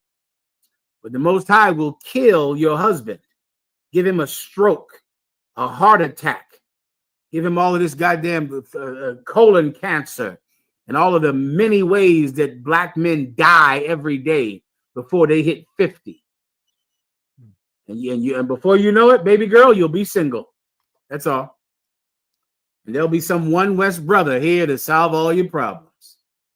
That's the Abigail breakdown, woman. All right. Anything else? Most High in Christ, sir. The way that you tied that into the Anthony Edwards situation was heavy. So this might be a good time. I think you're right. Go ahead and play it. Con. We didn't have a video, but to sum it up, the brother. Let me see you on the screen. If I let the people see you on the screen. Go ahead. The brother's in the news this week because he got some Instagram hoe pregnant that's about 18 years older than him that already has a child by another famous brother. And he didn't want anything to do with it. He tried to tell her to have an abortion. He was in the news this week because he filed in court to have no custody, no rights at all, and just basically to say, tell me what I got to pay. The first time this has happened with him, he pressured another woman to have an abortion a few years ago. She did it, and he paid her $100,000 for it. Yeah, well, okay. The brothers called me about this. This is Anthony Edwards. He's a famous basketball player. He gets these women pregnant. He tells them to have abortions. They say, are you out of your mind? I'm not having an abortion. You're a millionaire. They keep the baby, and then he sends them a letter saying, I don't want anything to do with the baby. Who cares? You dumbass. I'm not going to come see that baby. Okay, are you going to send me some of the millions? I'll take that. Anthony Edwards, let me tell you, brother, this is a big story because he's famous, but he's doing the same thing that so many simple brothers do. When you are choosing what woman you will have sex with, when you're doing that calculation, just remember this. You are also choosing the woman that you will get pregnant. You're choosing your baby's mother every time you choose a woman to have sex with, because that's where babies come from, little baby boy. That's how babies get here. And if you think that you can have sex with a woman and not get pregnant, that's what your father thought. And here you are. Sex makes children. When you are deciding to have sex, you are really deciding on your child's parents. You're deciding that. And you don't know you're deciding that because of lust and sexual desire. So you think you're going into a bar or you're going on Instagram saying, who turns me on the most? Who am I most attracted to? Is this her? Come on, sir. Now, you don't want to have a child with this thing here. You don't want that. Don't nobody want that. Don't nobody want to say, that's my child's mother. You don't want that. But because you're stupid, just like Nabal, you don't think I'm choosing a mother. You think I'm choosing a broad to make me have an orgasm. But you're really choosing your mother. Unless you're just an animal, unless you're a goat or a dog or a cat. But if you're a human being, you can make a calculation that's more than just sexual desire. You can say, okay, I see her. She got a ton of fake breasts and she's on Instagram, which means I don't want to have sex with her because I can't have a baby with a woman like that. And you have to do that. Anthony Edwards is not the only one guilty of that. The majority of men on the planet do it, namely my father and yours. You understand? Most of us are accidents. Am I blowing your mind by saying that? Did you know you were an accident, everybody out there? Okay, I'm an accident. Everybody is an accident, virtually. When I say everybody, I'm being, I'm using hyperbole. I don't mean that literally. I just mean most men, they just were trying to have an orgasm and the girl got pregnant. That's it. Now, if you're going to do it like that, then yeah, you're going to have a lot of babies with women who you hate, with women who are unfit to be your child's mother. The lesson of Anthony Anderson is when you go to choose a woman to put your penis in, you are also choosing the next mother of your child. Everybody understands? Yes, please. Come on, so we got a Dr. Umar clip. Oh, can I say one more thing on the Anthony Anderson one? Come on, sir, Baba Kashab, Anthony Edwards. Anthony Edwards, let me tell you, broad, something else out there. When you decide to go have sex with a man, you're also choosing your child's father. And most of you don't choose to have sex with some famous basketball player. You having sex with Reggie the drunk. That's who you choose. You choose some fake Israelite because he was in your inbox, or the man that sat next to you on some slavery you worked at. You can choose whatever kind of man you want. That's up to you. You can choose. A lot of women think, do I have to be with a rich man or can I be with a poor man? Before you have sex, you can choose whatever man you want. If you only want to have sex with a basketball player, then wait him out. Wait until Anthony Anderson comes to your city. Wait. And before you know it, you can say, Anthony Anderson, you're the one for me. Or you can decide, I don't care about money. I'm going to have sex with Jimmy the drunk. Or I'm going to have sex with this brother because he's kind and because he's a good person. The choice is yours before the sex. Now, once the sex has happened, the choice is no longer in your hands. The choice is been chosen. And that's your man, and that's who's going to get you pregnant. Whatever man you chose to have sex with. Choosing the man to have sex with you is choosing your child's father. All right, go ahead, please. Come on, sir. And General Q mentioned in the comments the Ray Caruth situation. I don't know if you remember that one. Oh, how did I forget General Q? Yeah, Ray Caruth. He was another famous football player. He just couldn't stop knocking up broads and getting everybody pregnant because he just thought about who he wanted to F, who he wanted to have sex with. And lo and behold, they would get pregnant. Shocker. Shocker. If you have sex with a woman that you don't know with no protection and nothing at all, no form of contraception, she's pregnant. And she got pregnant. He didn't want to go on child support, and he paid somebody to kill her and the unborn child. Come to find out, the person only killed the woman, and the child was just horribly disabled, mentally disabled, and the child still lives and looks just like his father. Looks just like his father. Keep going. Concert to the Dr. Umar clip. Yeah, this is going into the fake Israelites, if I could. I was trying to go into the empathy. I don't know if I have time, but I'll try. Let me go into the fake Israelites real fast. Let me tell everybody out there, does everybody know about the Sakari putting things in his butt? I believe so, sir. Okay. If everybody knows about that already, what I want to try to make you understand is the existence of fake Israelites, where they come from, why they exist. And it's the same reason that Donald Trump is president of the United States. Donald Trump did the State of the Union this week. And in the State of the Union, I heard him say it myself. I couldn't believe it.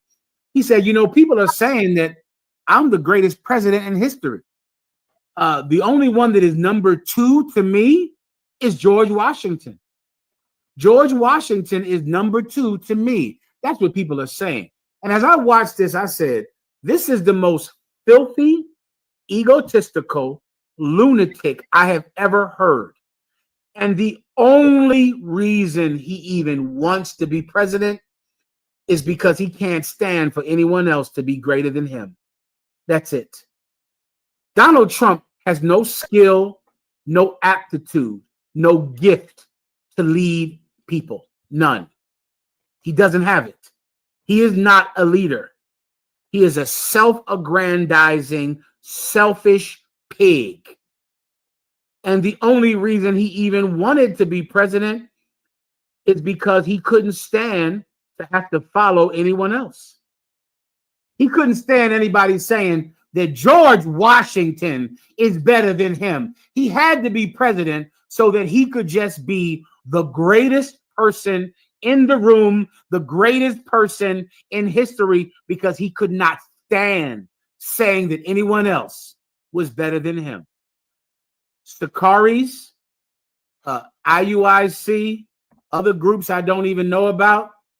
The only reason you even exist is because your leader could not stand knowing that Commanding General Yohana was better than him. He couldn't stand it. That's the only reason your group even exists. The IUIC only exists because the men who started it didn't want to follow the men in the ISUPK. They didn't want to call them sir. They didn't want to bend to their will and obey their orders. They didn't. They said they'll leave so that when they leave the ISUPK, they can be the bishop. They can be the deacons. They can be in charge.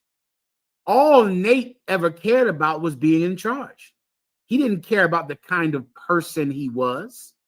He didn't care about whether or not he was suitable for the position he desired.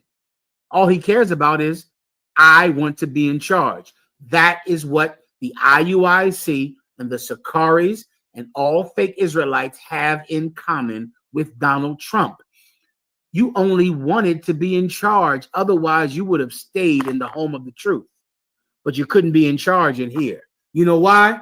Because we don't let men be in charge who want to shove everything in their behind, who want to have sex with white women, or who want to be gay.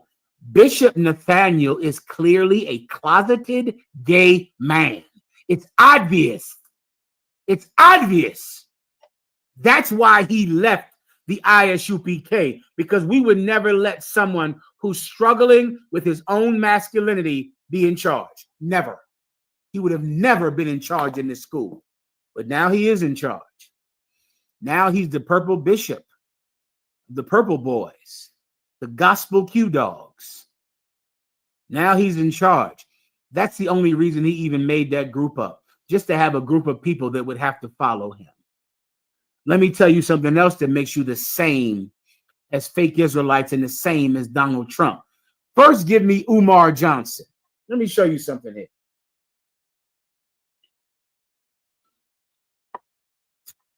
Umar, you know who Umar Johnson is, right, Ephraim? Come on, sir. He's the doctor. Every black leader is a doctor. That's been going on like that, since the 30s. It was a time in the 30s where you had to be a doctor. Then around about the 90s or the 70s, you had to be a bishop.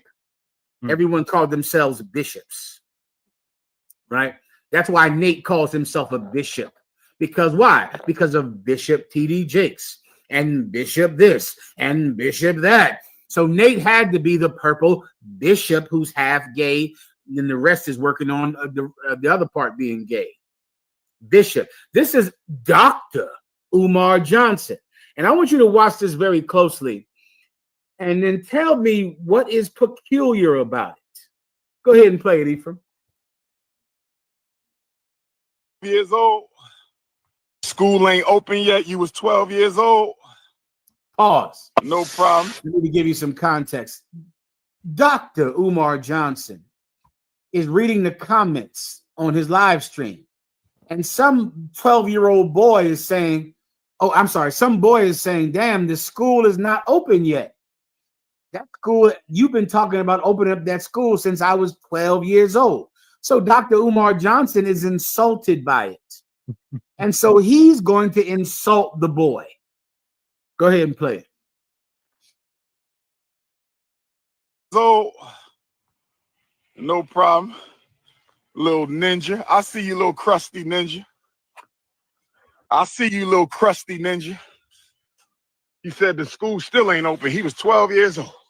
I see you, little crusty ninja. Why don't you shave that crust stash off the top of your lip too, little ninja? Shave that crust stash off the top of your lip, little ninja. Give me the IUIC's video. So this boy is insulting Umar Johnson by saying he hasn't opened up this school. What's Umar Johnson's insult back to him? Anyone? I want someone in the chat room to tell me. The boy is saying that school never gets open. That's the insult to Dr. Umar Johnson. What's Umar Johnson's insult? Someone in the chat room, please tell me. Or someone in headquarters, if you know. Not you, Ephraim. I know you know already. So we got a hand raised in the room. All right, let me see. I can't see it. Concert. The insult is that he's poor. He's saying, he got money for the school. Did he say? I don't remember hearing him say he was poor. He's crusty. He's crusty. I perceive him saying crusty to say you're a poor, crusty. How does he know he's poor? He does not, sir. He does not. Okay, I didn't hear the word poor. You're interpreting crust to mean poor. He mentioned crust on his lip. He said crusty mustache. He didn't say poor. That's all I can tell you. I heard what he said, but he did not say poor. You understand, Hazah? I understand, sir. Okay, so what was his insult then? Let me get the trooper. Shalom, sir. Always good to see you. Good to see you, Warrior. Okay, crust off his mustache. And because he's young, I'm hoping he's talking about a runny nose. Well, he didn't say runny nose.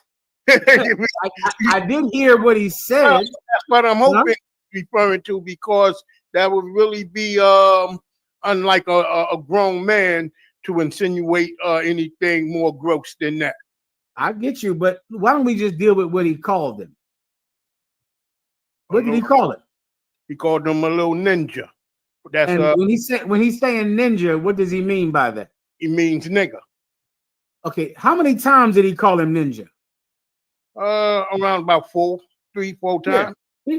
Over and over, right? Common concept. Do you understand that Umar Johnson, you can sit down, I appreciate you, Warrior, Thawada.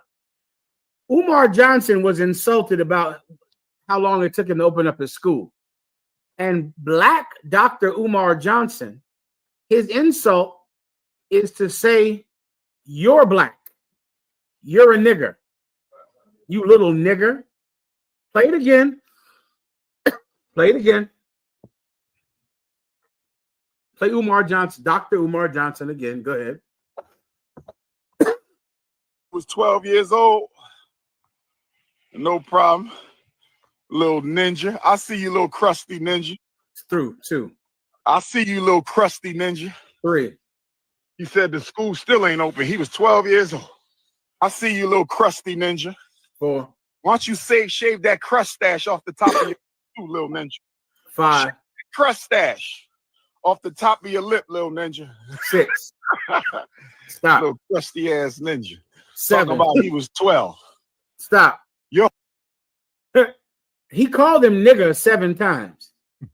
Do you know what is also with you fake Israelites and you so-called black leaders have in common with Donald Trump? You're racist against black people. You're racist. Imagine somebody hates me and I go, you little nigger. Who you talking to, nigger? You ain't nothing but a nigger. Nigger, shut up, nigger. That is the same thing that a white man would say to you if he got angry at you. Even black people who look at you, they hate you because you're black. And Dr. Umar Johnson expects to be a leader. Dr. Umar Johnson is unfit to lead anyone. He cannot be a leader. He's racist. He's racist against black people. But yet, he wants to be in charge of black people when he hates them. Let me tell you what he could have said. Couldn't he have said, you're stupid? Could he have said that? Could he have said, you little dummy, you little idiot, you little jackass? He could have called him anything. He could have called him dumb, stupid. Shut up, you little dummy. Shut up, you stupid little man. He could have called him anything, but he kept calling him nigger because when he looks at black people that he doesn't like, he thinks the same way a white supremacist thinks. Look at this stupid ass, crusty ass nigger here in front of me. This dirty nigger. All right, stupid nigger. Dr. Umar Johnson is unfit to lead people. Why is he even trying to be a leader? Simply because he doesn't want to follow men who actually are leaders, men who actually are fit to do this job. You don't believe me? Give me the IUIC. Play it. Term that there say nigga in the most derogatory term that there is. Niggas. Niggers. We not here. That we move as a godly camp and not as niggas. You dealing with niggas. Niggas is unproductive. I know niggas do what niggas do. You ignorant niggas. You dealing with a nigga. He's only intelligent to a nigga. Niggas will lie, steal, and kill.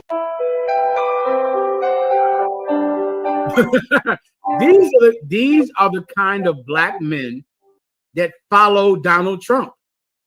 They follow him because they see something in common in them that's in Donald Trump. They hate niggers too. This is a big Frida right here. He's another closeted homosexual. He's been molested as a child, and he has a affinity for his mother that is sick. He's enmeshed with his mother. That's a psychological term. He could have said, "You a bunch of stupid. You UPK brothers are stupid. You UPK men are evil. You UPK men are wicked." Instead, the greatest insult he could give us was to say nigger to us in the most derogatory way. He's a racist against black people. He shouldn't be in charge of anyone. He should be following someone that loves black people. Right. He shouldn't be in charge of black people. That's not enough proof for you? Show me the Hispanics. Show me what they think about the Hispanics. Do you have that?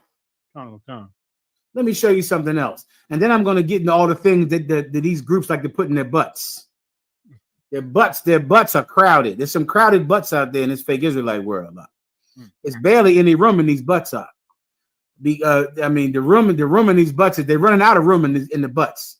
They're running out of room.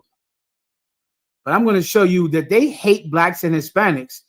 I always think to myself, well, if you hate black people so much, why are you trying to lead them? I know why you're doing it, because you just don't want to follow Commanding General Yohana. You just don't want anybody telling you what to do. Can you imagine joining an Israelite group that only exists because your leader did not want anybody to tell him what to do? But now you're expected to do what he tells you. You got to obey all his orders. But he started his own group, so he didn't have to obey anyone else. Play the video, please. The weasel? That's right. Okay, the conquistador. Yes. Wow. And guess what, Wetback? We know you who you are too. You ain't going to escape. God got judgment for you. Rewind. Okay, the conquistador. Yes. Wow. And guess what, Wetback? We know you who you are too. You ain't going to escape. God got your judgment for you because you always been a nobody. This is Bishop Nasty Nate of the IUIC, who has clearly had sex with a man. And he's calling some brother he's angry with a wetback. Now, he could call him dumb. He could call him an idiot. He could call him a mother effer. He could call him anything at all. But the brother is Hispanic. So since the brother is Hispanic, he calls him a wetback. This is someone that should lead blacks and Hispanics. This is who should lead. He hates Hispanics. He hates them. But yet he's in a group that is professing to lead them. The only reason that group exists is because he didn't want to follow orders. He didn't want to obey. He does not care about Hispanics. He does not care about black people. He thinks black people are just a bunch of niggers. Niggers in the most derogatory way. This cat talks like he's in the Ku Klux Klan. This cat talks like some Donald Trump, white oppressor, calling Mexicans wetbacks. This week, these purple pigs sent some faggots, sent some homos out to Bronx. Give me the screenshot about them going out to the Bronx. And let me give you another way that the IUIC and all fake Israelites are the same as Donald Trump. Let me show you something else. Do you have the screenshot? Sir, I didn't. Oh my God. Abadja didn't send it to you when they said they went out to the Bronx and he talked about how petty the deacon is. He likes his petty side. You don't have that? Sir. I'll see if I can pull that real quick. All right, Badger, you out there listening? I'll send him this thing, please, if I could. Let me tell you what happened while Badger sent it to you. The IUIC sent some choir boys out there in the Bronx this week up. And they out on street corners and they're trying to teach the Northern Kingdom. They're saying, Hispanics, we're on your side. You are not on the side of Hispanics. You're racist against the Hispanics. You're racist against black people. You hate black people. You hate Hispanics because you're a bunch of crooked cops. But they're in the North Bronx and they're trying to teach Hispanics, trying to fool them into thinking that they care about them. So afterwards, they go up on the internet and they post it. And this one, Big Frida, affectionately, we call him Big Frida because he dances like a gay woman, this gay star whose name is Big Frida. He's a dancer or something like that. So we call him that, affectionately, Big Frida. And Big Frida is saying, we borrowed the Bronx from you this week. Now you could have it back. Ooh, he's so tough. He's a big tough guy with all his twerking. Big Frida. Under the post, someone commented, I love when the deacon shows his petty side. A man said that, Ephraim. A man says, I love the deacon's petty side. These IUIC people, all of them are gay. Every last one of them is gay. Every last one. They put that on the internet. On the internet. And now, of course, I'm sure you're looking at the Sakaris. You think you're better than the Sakari and the IUIC. IUIC, you're next. You are next. That Bishop Nate is twice the homo that Sakaris are. Twice the homo. Show me Big Frida dancing real fast. And then show me that Nate sent somebody a penis picture. What do you have? Let me see if I can pull this up real quick, sir. Go ahead.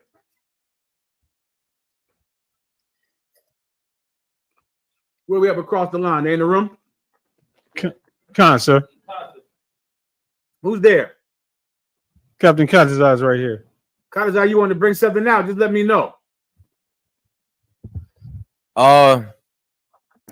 Just that after all these years, you know what I'm saying, from cross the line and us battling all our enemies, I feel a little bit of vindication after people were mad at me for calling him Glorilla Shebrew.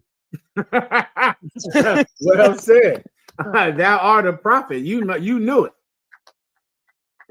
Well, Most High in Christ. So like I had to tell them on Clubhouse. I just feel bad for. You understand that if there's anybody out there that might have been sincere who saw them, and then their faith gets broken because they didn't find the UPK first, or they didn't find their way home because they decided to fall in love, you know, and see a man who likes butt plugs first.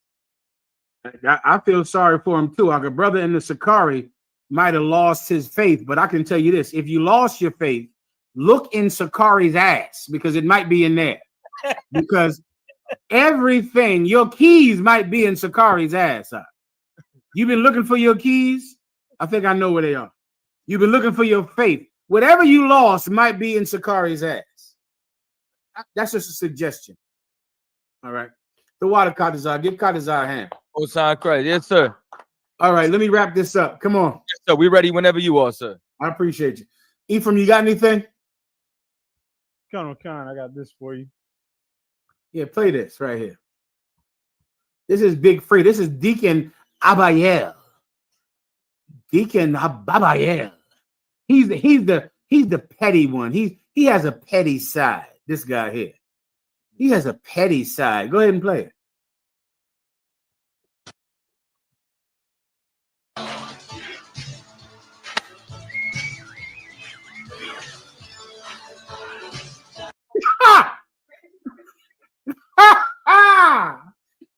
Wait, for time's sake, play the other one when the guy, he sent somebody a penis picture. And then I'm going to solve the mystery of what a pegging kit is. Do you have the penis picture one? I do not yet. Oh my God. Let me tell you what happened a few years ago. There was a break-off group that broke off from the IUIC. And they did a video and said, because they started hearing all our videos where we were letting them know that the IUIC are closeted gay men. Some cat said, well, I know that what the UPK is saying is correct, because when I was in the IUIC, Bishop Nate sent me a dick pic. Excuse my language. He said Bishop Nate sent me a dick pic. Is this it? Go ahead and play it. Penis. What would you consider me to be? Brother, let me ask you this before I say it. Brother, if I text you a naked picture of a man's penis, what would you consider me to be? Faggot, homo, what the fuck is wrong with you? So, excuse the brother's French, but here's the thing. You know, we're not trying to make light of this. This is the thing. The bishop sent me a naked picture of this brother's penis. And you deacons, some of y'all got that same picture. So why am I bringing this out? Not to belittle anyone. This was weighing heavy on me, because now these allegations of the bishop are coming up. And I'm saying to myself, oh man, what the hell is going on here? So now what do you think gonna happen? I'm gonna start reflecting on certain things that occurred. So like I said, I don't want to be associated with that shit. This was when that. That's enough. Pause. Hell, pause. If you think that the Sakari are the last group that's going to be revealed to be homosexuals, you better hold on, because Bishop Nate is a closeted homosexual man. And that cat Big Frida, Deacon Abayel, he got a weird sickness with his mom, and he done been touched, and he is probably got all kinds of things in his buttock, all kinds of things. You've been looking for that blender. His wife, she's trying to make margaritas and pina coladas. She can't do it because the blender is missing. Now I'm gonna give you the last thing about a pegging kit. Let me see the brothers. Let me see all the camps out there. Let me see the brothers in the class tonight. All right. Want the IUIC in the Bronx? Yeah, you got that one about the pettiness? Con, sir. Go ahead, put that up on the screen. Slack, sir. Emailing it to myself. Okay. If you need a second, you can show me the brothers in the other camps, and that'll save time. Florida, you out there? Now, Florida, you heard about the Chicago. I see you, Warrior. I didn't get a chance to salute you earlier. You heard about the Sakaris, like they went and bought pegging kits, right? Did y'all hear about that? Did not hear about it. Oh, Benjamin, Trinidad, you don't know what I'm talking about. I hope y'all are West Indian brothers. Y'all don't play none of this. This is some real Judite nasty shit here. I apologize that you West Indian brothers even had to hear about this kind of filth. But have you heard about the pegging kits from the Sakaris? Sir. And have you heard? Do you know who the Sakaris are?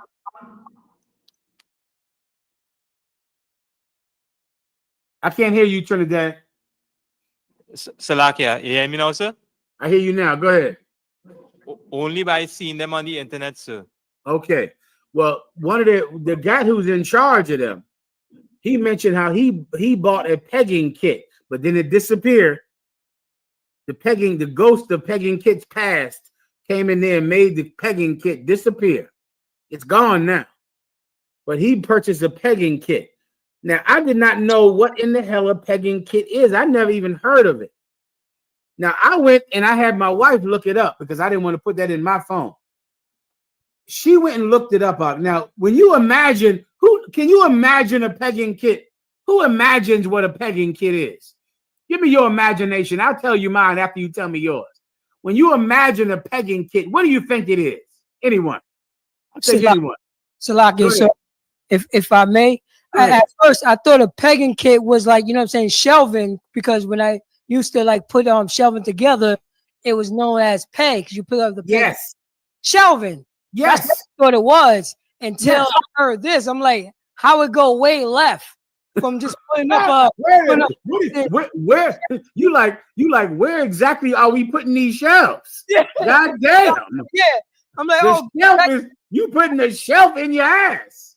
Okay. Let me tell you, when I heard pegging, I thought a peg was a little wooden, tube, a wooden thing.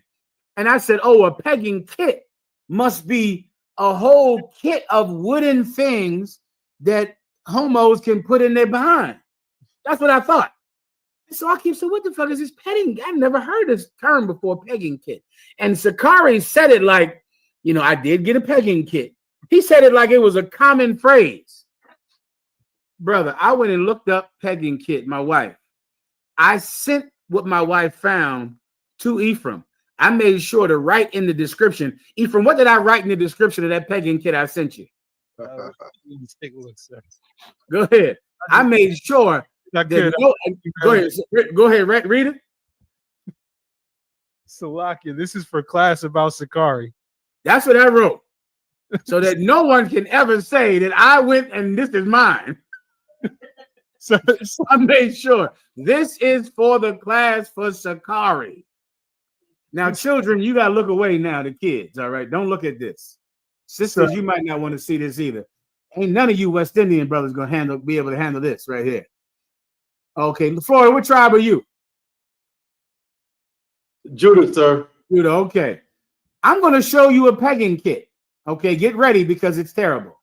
Ephraim, put a pegging kit on the screen, and then you want to zoom in to see what it's called like.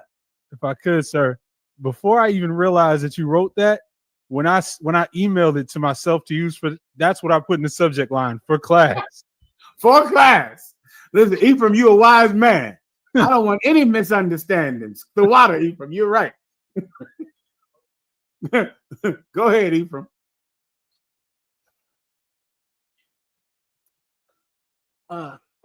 Ephraim, do you know what a pegging kit is, Zach? A pegging kit is a penis, and the kit is the strap-on. A pegging kit is a plastic penis, a dildo. It's a dildo, and it's called a kit because it comes with a strap-on so that you can wear it as you are having sex in Sakari's ass. Salaki, sir. Go ahead. So I just wanted to be clear. There was something going around a couple of months ago where Glorilla Shebrew was charging $500 a month to be a life coach for counseling. And he's been collecting tithes, and he has been taking Commanding General Yohana's tithe money and buying pagan kits. So when y'all I didn't even ask how much this thing costs. But brothers and sisters, this is a pegging kit. Ephraim, zoom in at the bottom for the description.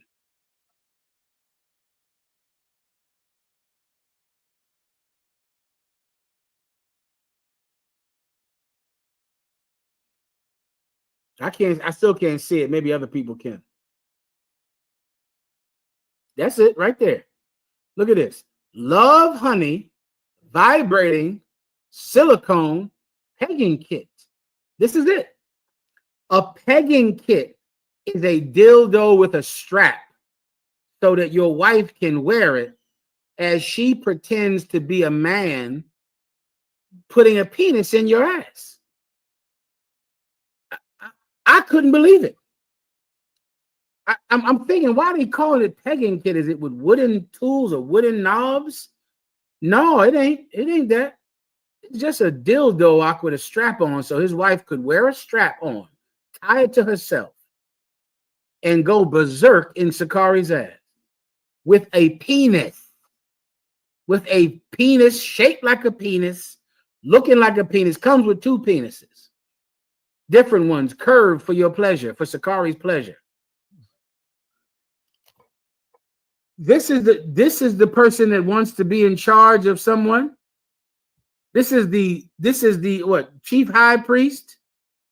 This is it. Brothers, you have a sickness. You can't be in charge of anyone. You need to serve men who are better than you so they can get you some help, so they can cast the demons out of you. Why would you even go start a religious group knowing that you prefer that your wife pretends that she's a man with a big penis to put it in your butt? You are the chief deacon or the bishop. Why'd you even start a group? Why did Nate even go start an Israelite group, knowing that he struggles with gayness? Sakari was out there. You were calling him a chief head priest. He went home. His wife pulled out the pegging kit, which is a dildo that she ties to herself, and she puts it in his butt so he can pretend that he's a woman. That he's a woman getting a penis. Why do you think a pegging kit has a dildo in it? Who wants to blow my mind? Katazar, are you there? Katazar, why does a pegging kit have a dildo in it as opposed to a doorknob or a wooden stick?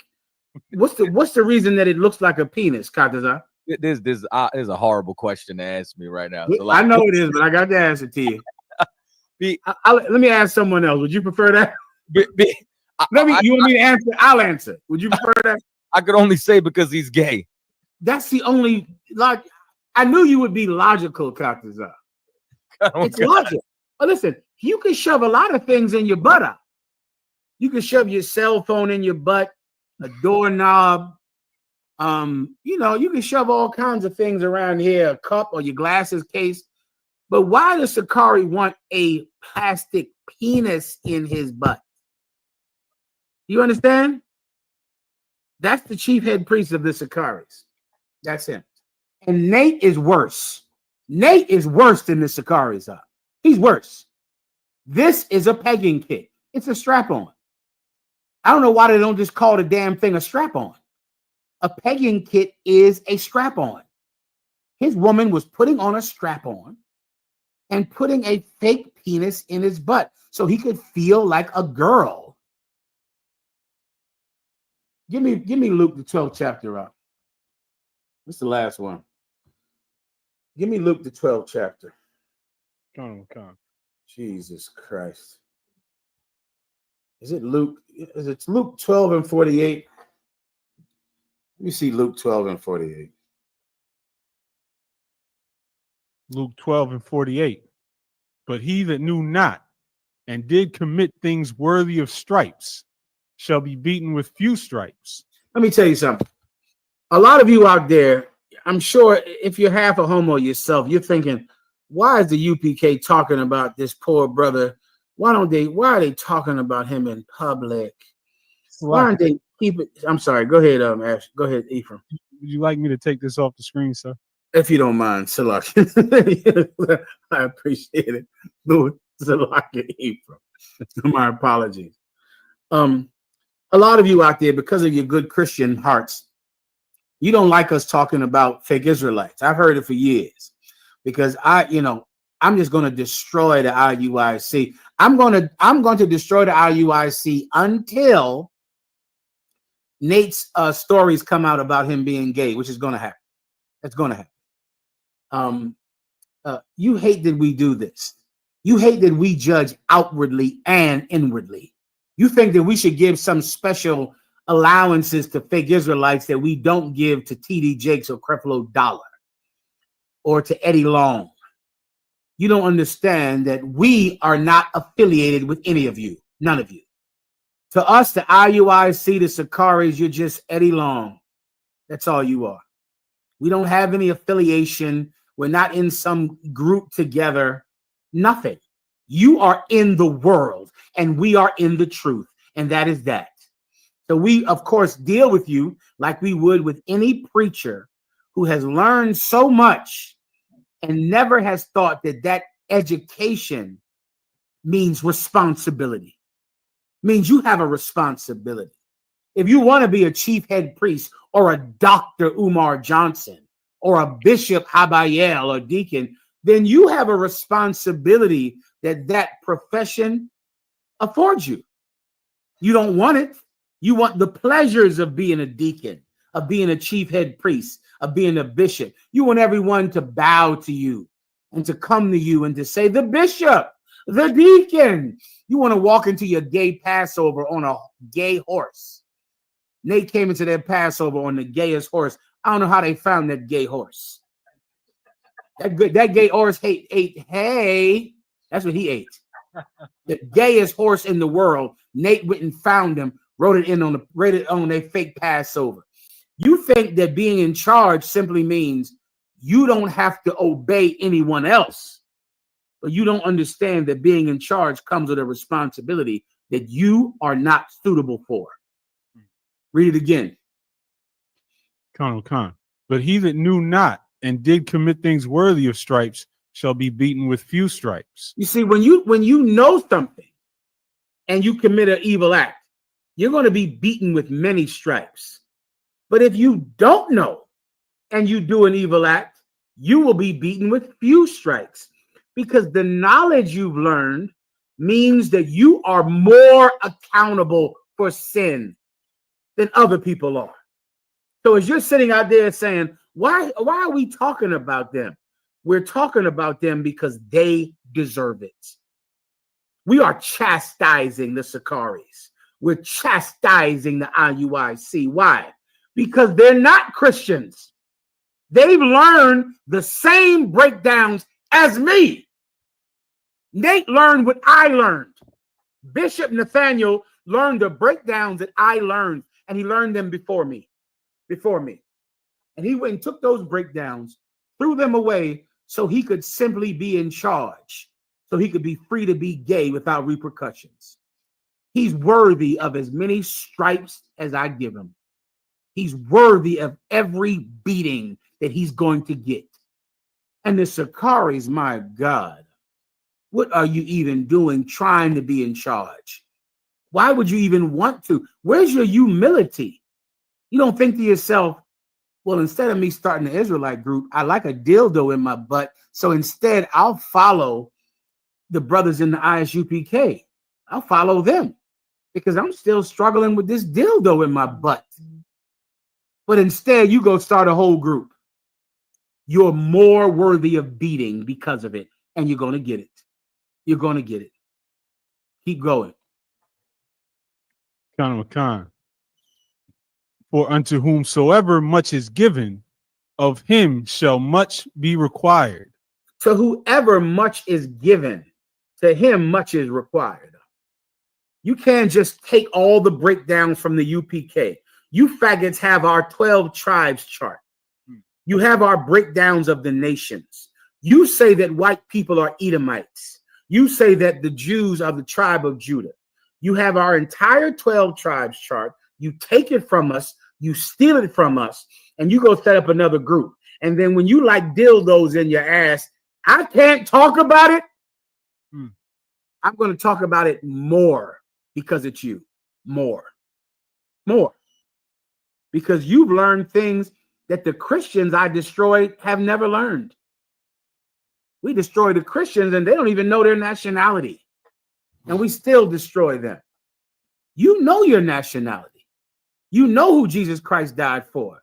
And you started your own group instead of falling in line in the UPK so we could help you with your dildo fetish. You deserve this beating. Please know you're going to get it. Nate, Bishop Nate, if you out there, if any of you brothers love Bishop Nathaniel of the IUIC, the Most High God is coming for him.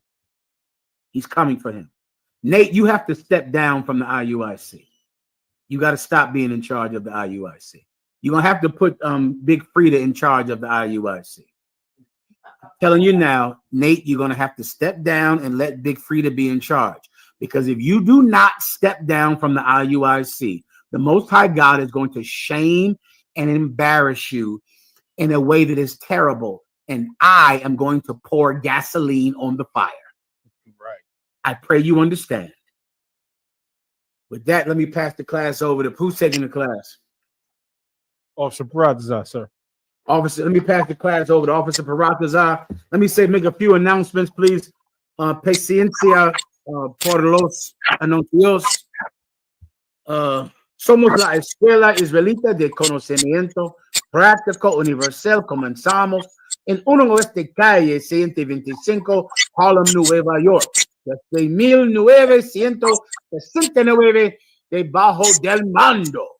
General Yahana Canales, esta es la verdad.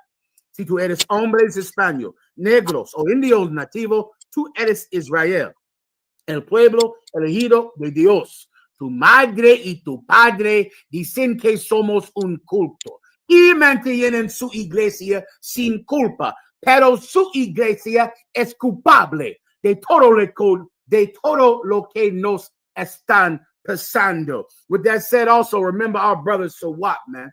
Our brother Sawat, man. Let me remember this word. 1 second. Resucitar. Resucitar, Sawat. Sawat will be back, brothers and sisters, man. Resucitar, Sawat. That's our brother, Oficial Sacerdote Sawat. Resucitar. Resucitar.